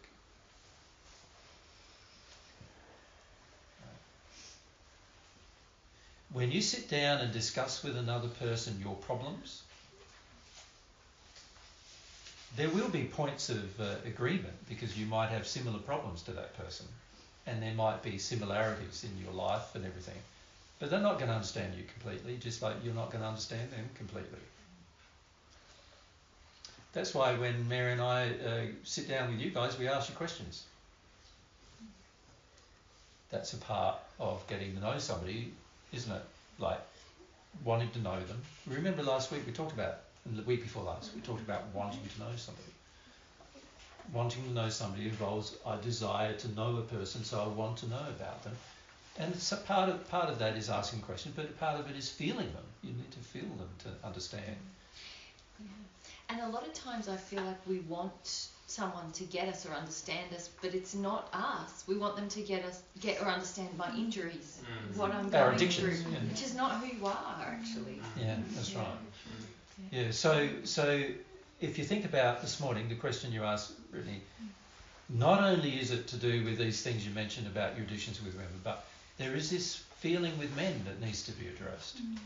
That if it's not addressed, you're going to use your relationship with women to avoid those things with men. And that is a problem. You've got to address those things with men rather than avoiding them. So what happens together when you get together as a group of girls, oftentimes you get together and you're sort of like a group that goes, oh, we all have the same feelings about men generally. We all have the same feelings of hopelessness about a relationship generally. We have the same, you know, and so there's a feeling that there's a common understanding between you all. None of which is God's understanding. It's just a common injured understanding. And you've got to be real careful about that. We want to progress beyond that. Yeah. Make sense, Brittany? Yeah. Thank you. Yeah. If we go across to Phoebe, I think was next, and then across to Di. It's not related. Well, it's going back, but kind of less. Just about the letting people off the hook for loving me. Yeah. And loving myself, and how that is this related to forgiveness, and is it like this? Is it kind of connected in somehow? Because I feel like forgiveness of what? Forgiveness of what's the harm that's done to us, and because you sort of get stuck on that. Yeah, but to forgive others for the harm done to you, you've got to go through your feelings about what they've done to you, don't you? And I feel like that's where I'm getting stuck. Yep. So there's a difference between feeling the feelings of what they've done to you and feeling the result of what they've done to you. So when you feel bad about yourself, you're feeling the result of what they've done to you. But you're not feeling the feelings you have about what they've done to you. So when you enter an addiction for yourself, you enter these addictions of feeling bad about yourself. That's not feeling what people have done to you. That's feeling the results of what they've done to you. So that's like living in the addiction, which is not the same as feeling. Feeling is to feel how sad it is that little Phoebe was treated in such a way. That's the pain that the addiction helps you avoid. The addiction to punish yourself helps you avoid that pain. You follow? Yeah. So the key is to focus your attention on, you're right in that forgiveness is necessary, but forgiveness can only be achieved through feeling what has been done, not the effects of what have been done. You want to say that? No, I want to ask a question. Sorry, I'm just came up in me. That's the very last question. Yeah. Were you finished? Sorry. I am. Yeah. Oh, I've got one of those things where it's... Mary's got a bee in a bottom. No, just like, oh, hang on. A point of contact. When... so you're talking to Phoebes about the delineation between... we get stuck in basically... Circularly stuck. Yeah, sort of like we've been treated a certain way, and as a result of that treatment, we feel a certain way about ourselves. Yeah. And then if you're Phoebes and me, we often get down on ourselves about Not only that, you think that. Feeling down about yourself is progress, and it's not. Yes, and even crying about how bad we feel about ourselves, we sort of can kid ourselves that now That's not progress either. Processing. That's something. you living in the effect of what has been done to you, to avoid what has been done to you. Yes. The pain of what has been done to you. And then Phoebe's original question was about letting people off the hook for loving us. Yes. And how that relates to forgiveness. Because what I've been working on recently, Phoebes, is when I'm in that state of like crying about how bad I am letting people, it's not the same. You're not letting people off the hook. I'm not letting people off the hook. I'm completely in denial of what's been done to me. You're nowhere truth. near letting them off the hook. Yes. When I go to the feeling of what has been done to me, there is an element of, that is when I let them off the hook. Correct. Because a lot of people go towards anger, which is trying to get them to change, which is That's not letting them off the hook. So it's like this place in the middle where you are... Where you realise they've done wrong towards you, and you realise what the wrong is and you felt about it. When you're punishing yourself, you're only feeling the effects of what they've done wrong, not what they've actually done wrong. What they've done wrong is treated you badly, and when you're punishing yourself, you're acting like you're the one who acted badly. Right? So completely opposite, actually. It's a way of avoiding the pain of what's been done to you. Yes. Yes. It's almost like it's like we've got to put them on the hook. Phoebes, you and I've got to put them on the hook and say this was done. Do you know what I mean? And then I can feel what happens. Yeah. So when I say letting people off the hook, what I mean is that's the eventual end process. That's the result. Between now and then, you've got to go through a real process of forgiveness.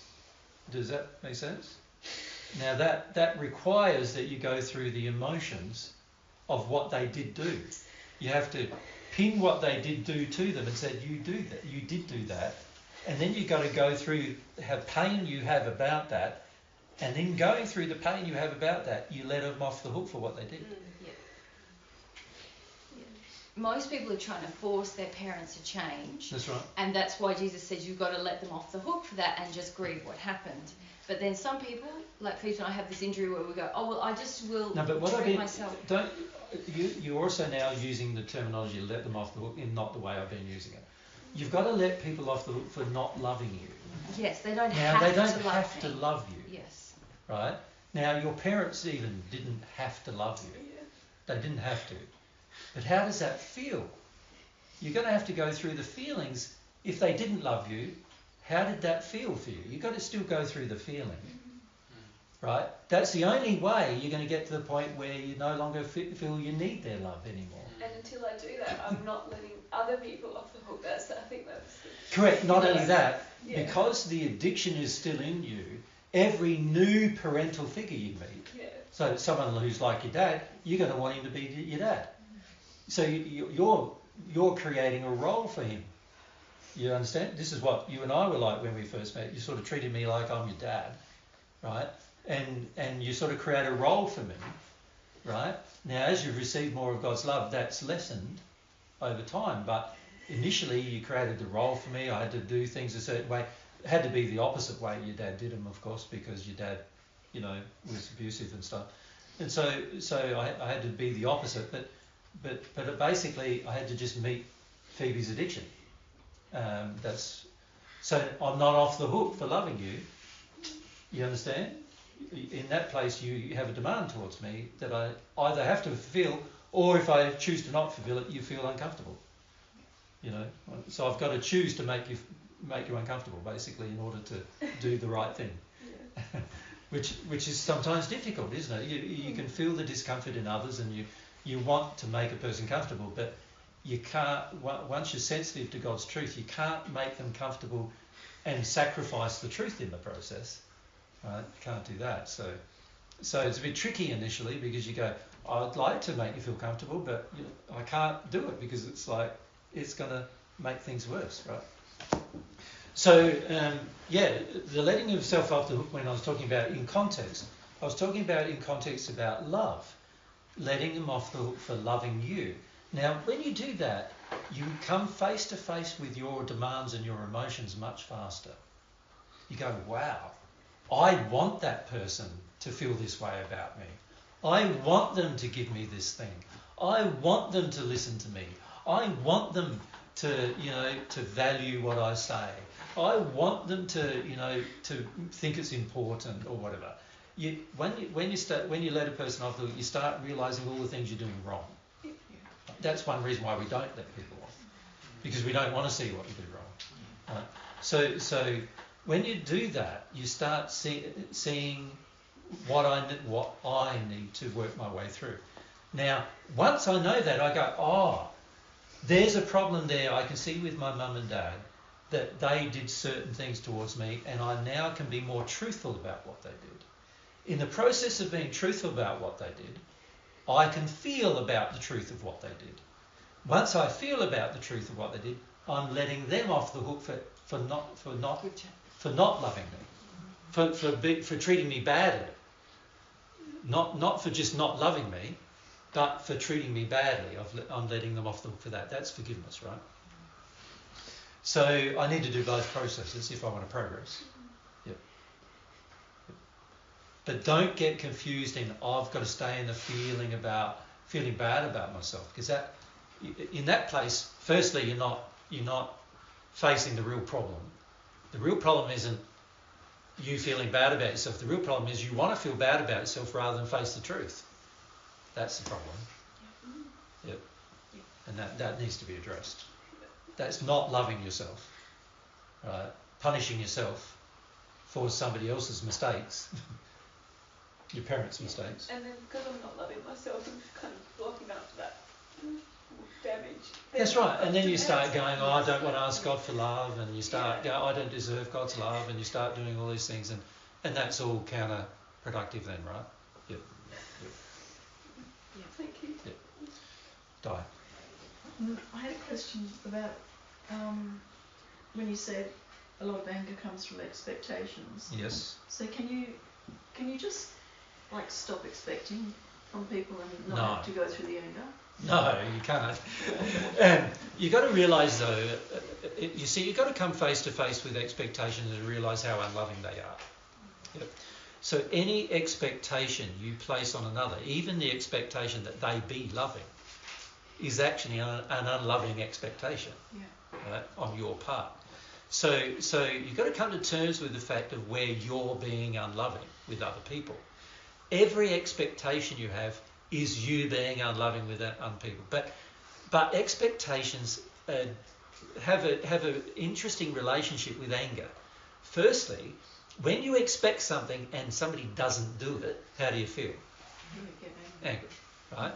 You go into a restaurant, you sit down, you want to be served within 5 minutes. They take 15. How do you feel? Right? There's an example of, I had an expectation to be served in 5 minutes. They've taken 15. Now, you could have, there's a number of ways you can handle that. Firstly, you go there, 5 minutes, you're sitting there, nobody comes, so you get up and walk out. Right? That's okay, because you're not wasting your time anymore waiting. Right? You're not angry because you've taken an action, you've gone somewhere else. Right? So that's okay. But to sit there and project that expectation is unloving. Right? Unless you can get rid of the expectation. Now, how do you get rid of an expectation when it's driven by an emotion in you? How's that going to go? How does it get released? You're going to have to experience the emotion to understand it, aren't you? You're going to have to go, okay, here I am having this demand that they come and serve me in 15 minutes. Like, why do I have that? So I guess that's my question. You can be self-reflective. Yes, you need to be self-reflective. Without going through anger. Without being angry, can't you? You could, yes. You could. In fact, anger is your desire to get power over your feelings. So the anger is pointless, really, isn't it? Yeah. Well, Yeah. that's what I'm wondering. Yeah. So if you notice you've got an expectation of somebody, Yeah. you can go, well, why? You need to be more... Your anger is indicating you need to be more self-reflective. Your anger is indicating you've got a problem and you need to address it more sincerely. So you can become more sincere, can't you, and start going, well, okay, I'm angry. You can admit to yourself you're angry, can't you? You can go, yeah, I'm pretty angry. I'm sitting here waiting for these people and I'm getting angrier and angrier. So I've got an expectation. Now, I do have some other choices here. I could just get up and walk out. And then I wouldn't be angry. So that in other words, I'd have to deny my own expectation then, wouldn't I, to do that? But you'd still have it when you went to the next restaurant. Probably. But if I was loving and I was waiting for 5 minutes, loving to myself, waiting for 5 minutes in an area where I'm paying for something, or I'm not where I'm demanding something, but where they say they're going to supply a service and they don't, then I can certainly get up and say I don't want that service from you anymore. Yeah. So I had an example of that last week. I was supplied with some equipment, half of it came, half of it didn't. It was all very confusing, and it's going to cost me 20% of $5,000, so $1,000 I'm going to lose to give it back, even though they only provided part of it and everything. Now, I could get all angry about losing $1,000, couldn't I? But I just went to Mary, the simplest thing here for me, just send it all back and lose $1,000. So that's what I did. Make sense? Mm-hmm. What's the point of me doing anything else? Everything else is going to waste my time. I'm going to be waiting for weeks or months with this particular supplier to get the stuff, and I need the new stuff now because I need to pack all the bags and I need to do all the foam and everything else. I need it now. So I just thought the best thing to do is just cut my losses and lose $1,000 and be done with it. But isn't the answer to expectations more humility? The more humility I have, the less expectations I'm going to have. So in that situation, you are already very humble about this whole situation, and so you could make a logical, rational decision that was the most loving to our time and our resources and the outcomes we want, and just make the decision. But that's because you've already been humble about a lot of things, haven't you? To let go of expectations. Yeah, before I would have got angry about it for a week, sent them emails, say this isn't fair, blah, blah, blah, blah, and rave on, but also been quite angry about it. You know, years ago, that's what, 30 years ago, that's what I would have done. And still got nowhere. So did you get angry at all? Sorry? Did you get angry at all? No. You just saw it for what it was. And it's just a supply issue. They haven't done the right thing. Somebody there, I felt, was spirit influenced and not send the right stuff. And like I said, Mary, pretty much everybody dealing with me at the moment is spirit influenced one way or the other on the tech. And I almost expect that that's how they're going to be. You have the opposite expectation.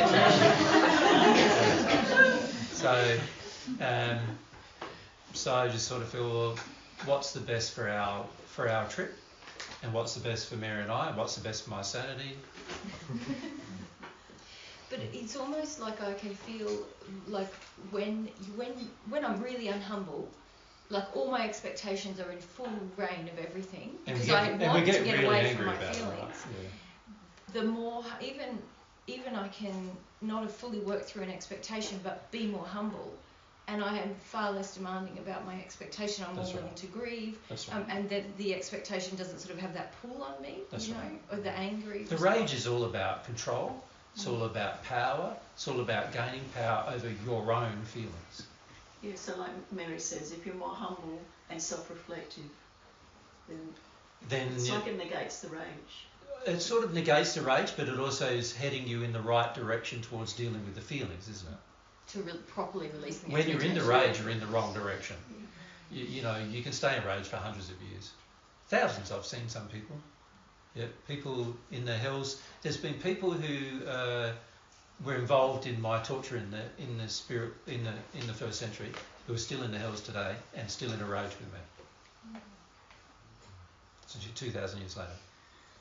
They're actually around me now on Earth, even though I'm back on Earth. They don't even know that I've been 2,000 years away from Earth. They don't even think long enough to even know that I've been somewhere else. That's how raged they are. They're just in the addiction of rage. Yeah. And same as Mary. She's got people around her the same from her first century life who are like that too. They don't even know. Like, we've been elsewhere for 2,000 years and they didn't even know that. That's how enraged they were. This sort of blind rage. But that's what it's like when you've got an expectation. Like, you can waste so much time, but also you really lack it, because you're using it to get away from your real feelings. You really lack insight into what's happening, don't you? You really just you even lack insight into the time that's passing and you're embroiled. Like, this is how people get embroiled for 50 years in a thing that happened when they were 20 and they're 70 and they still hate the person and everything. So that's how it happens. You forget time and everything, space and everything. It's like it happened yesterday. Yeah. Yeah. So your rage doesn't help you. Your rage can help you in one way, and that is that it informs you. I'm angry, something wrong with me. Yeah. I'm angry, something wrong with me. I got an issue.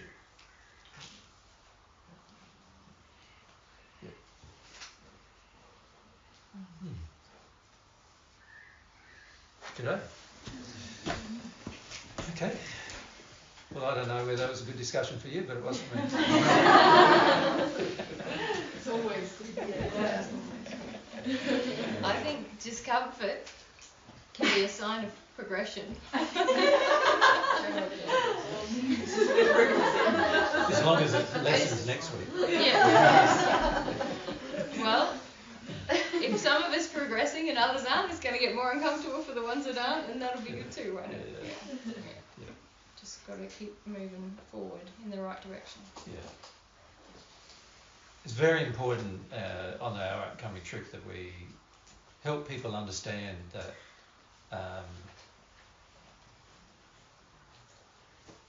there's ways to handle your own inner confrontation. And most people, when they hear truth initially, use rage as a way to suppress the source of truth. And there are far better ways to handle your own inner confrontation when it comes to truth than it is to get enraged with it all the time.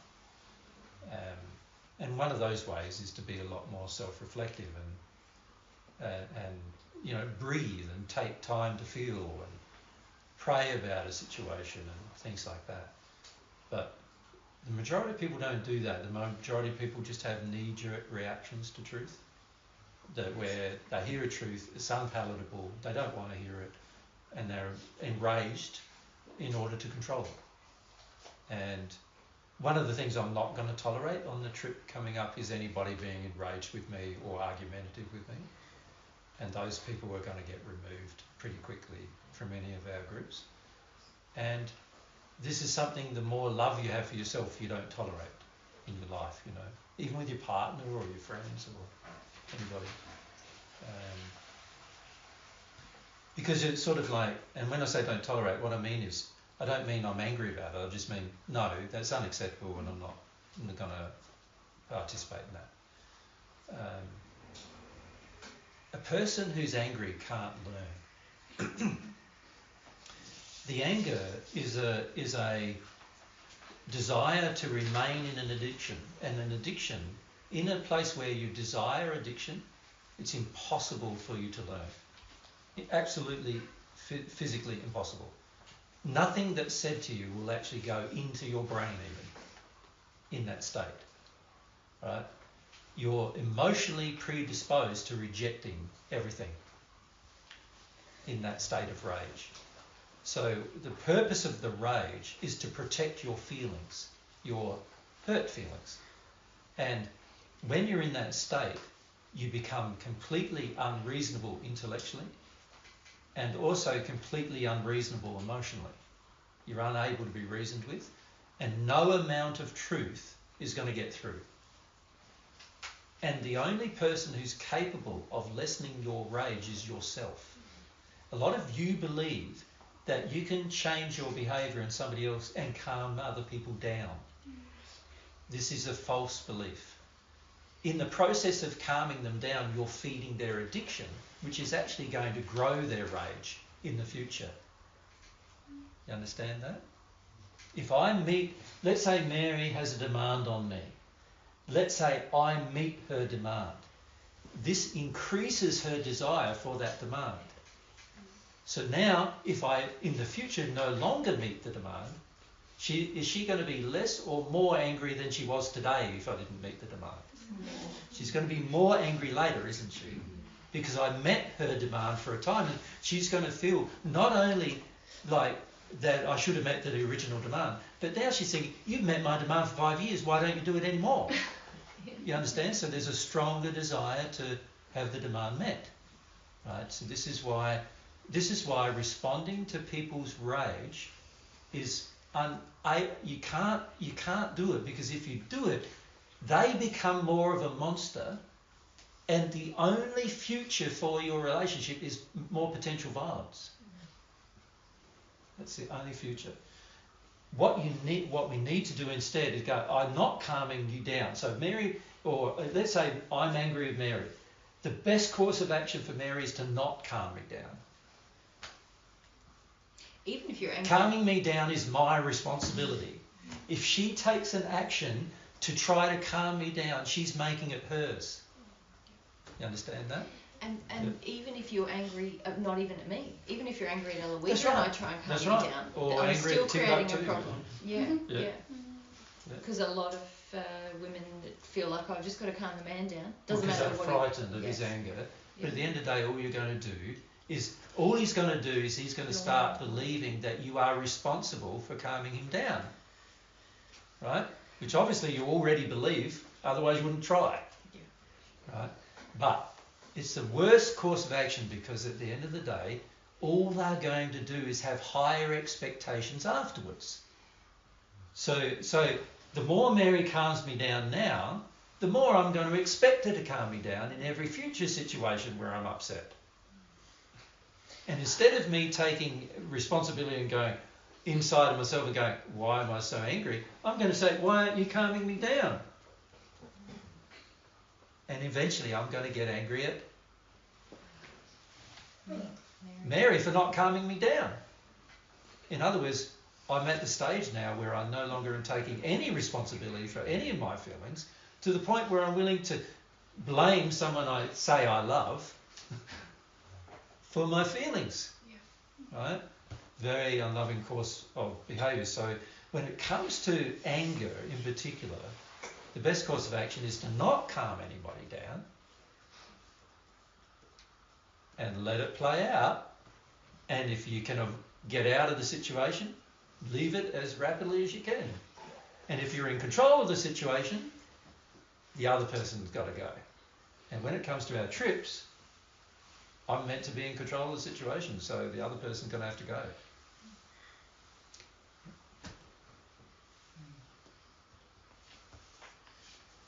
So very important to understand, the more you feed the rage in yourself or in others, the bigger the intensity of the addiction becomes.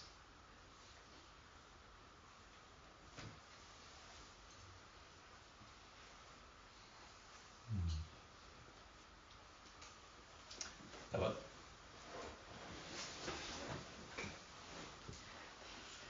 I was just thinking, it's not just rage though, is it? It's like any addiction that you feed or emotion that you have. Yeah, of which rage is one. Exactly. Yep. Rage is an addiction, isn't it? Yep. I was thinking nursing. The more that's fed, the more that is, the more of a monster I become in it, and the more I want it. And but also the more the other person becomes a monster. Correct. Expecting it. Correct. From you. Correct. Yeah. So you're helping them become a monster too. 100. It's both ways. Yeah. Yeah. Yeah. Yeah. Yeah. Which is why a lot of us don't understand the seriousness of our seemingly innocent addictions, right? Yeah. Yeah. In fact, it's the seemingly innocent addictions where we've been sort of trained in our early childhood and adolescence to feel like this is a loving and good thing about you, and you keep engaging it, and you have this high expectation that this gives me worth, this should be received well by others, and they're the monster addictions, if you like, because when that breaks down, it feels, as you know, very rocky. You can tend to be angry. Other people can feel angry with you. Yeah. Do things that are unloving all the time. Yep. Compromise. Yeah. Yep. Thank you. Yeah, so one question I'd like to ask you guys in God's Way is, when Mary and I are away, which will be away for 4 months, who's going to be the person highlighting the addictions? If one of you is not doing it by the time we go away, then what's going to happen in 4 months? Terrible. You're going to all just meet each other's addictions, and in 4 months' time, what's going to happen? We're going to go and come back to a worse situation than what we leave. You follow? So at some point, one of you at least, particularly the ones who are responsible as directors, have got to make a decision to no longer do that in a loving way, no longer do that. Yeah. Important.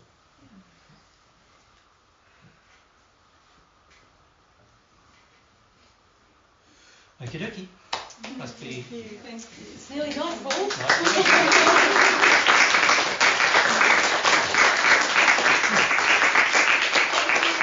Thank you, Eloisa, for having us in your home. For the gift of your home, Eloisa. I love having 2 you weeks in a row. home. Yeah. And I don't know if I can thank most of you for the work you did today. No. That would be bad. That would be meeting some there. Yeah. The ones I think I I've already thanked, done. yeah, the people.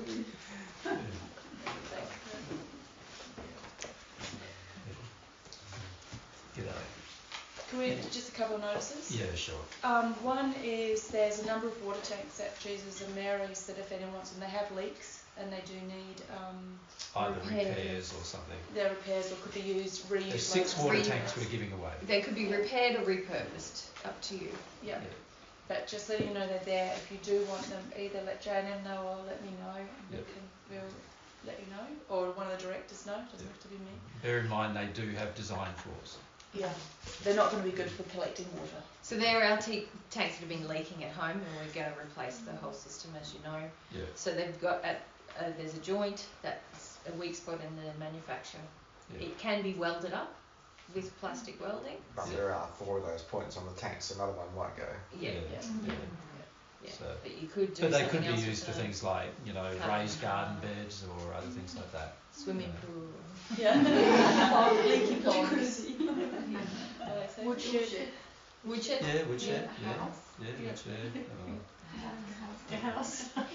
When we were in it yesterday, I was like, I wonder if we could convert them into homes. You could cut a doorway in them, and it's got a floor, and it's got a. It would be a tidy woodshed. Yeah. But anyway, they are there to work with. The other thing is that you may have noticed this week there's just a lot going on, and sometimes we only know the night before that there's a job to do or we need extra people. Yeah. And so though we will try and give you as much advance warning for activities, sometimes literally it's 3 p.m. in the afternoon, we're like, we need this to happen and we need 4 people. Yeah. So if you're flexible, just keep an eye on the blog, and if you can show up, that would be lovely. Yeah. If you can't, I understand too. And we're trying to give you more opportunities to be involved in the bigger projects you might have noticed, the new construction and being a part of seeing what goes into getting stuff done. Yeah, so all this is in the end goal of getting God's Way into the studio as an office. Mary and I finish up being out of the house at some point and finding somewhere else to live. And setting up the water and the toilets. So that all that's functional. And then, and so we can have regular meetings there in the studio, because it's an 8 by 8 space, an 8 metre by 8 metre space, and just a not much bigger than this, but you can easily fit 35 people or something in it. We'll be able to have regular events when we're back home in it until such a time as the bigger hall is done, and that all of us working towards the bigger hall getting done sometime next year is our goal. And so we're just trying to work towards those goals. The other thing I think we might have mentioned, I don't know if we've mentioned it here, but we probably will be selling the Environment Centre.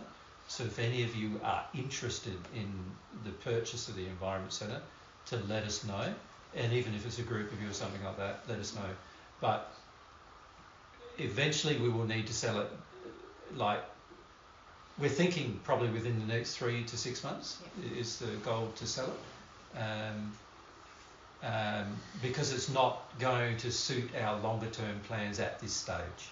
So if any of you are, desirous of living in such a place, that we have got some plans for. Send through to Sandra the 3-bedroom, 2-bathroom version, so she can pass it. So there are plans to modify the house so that it's more livable and stuff like that. But we're not going to engage them in God's way, because we want to focus our attention on the auditorium. And get that built. And get that done. And if we sell the Environment Centre, we might have, we'll have the funds to build the auditorium. We'll have the financial resources. Keep in mind that, like, this morning was an activity in showing us where we're at working together towards a common goal. And we have the power to get this done by the end of next year, but only if there's some emotional shifts and spiritual shifts that happen. Good day. Beautiful. Any others? There's a couple of desks down at Environment Centre that were donated to God's Like this? There's one like this left, I think. There's one left down there. Yeah. Yeah, and then there's 2 white ones as well. If anyone's interested in them, they're not selling. We're happy to give them to you if you like them. So just if they're very good quality desks. They're really nice. Jesus and I used them for a lot of years. Yeah. They were in my office when I was actually running an office nearly 25 years ago. But they're really good. Well kept and stuff. They are. But if anyone's interested, just let me know those items. Thank you. Good. Thanks, guys. Thank you.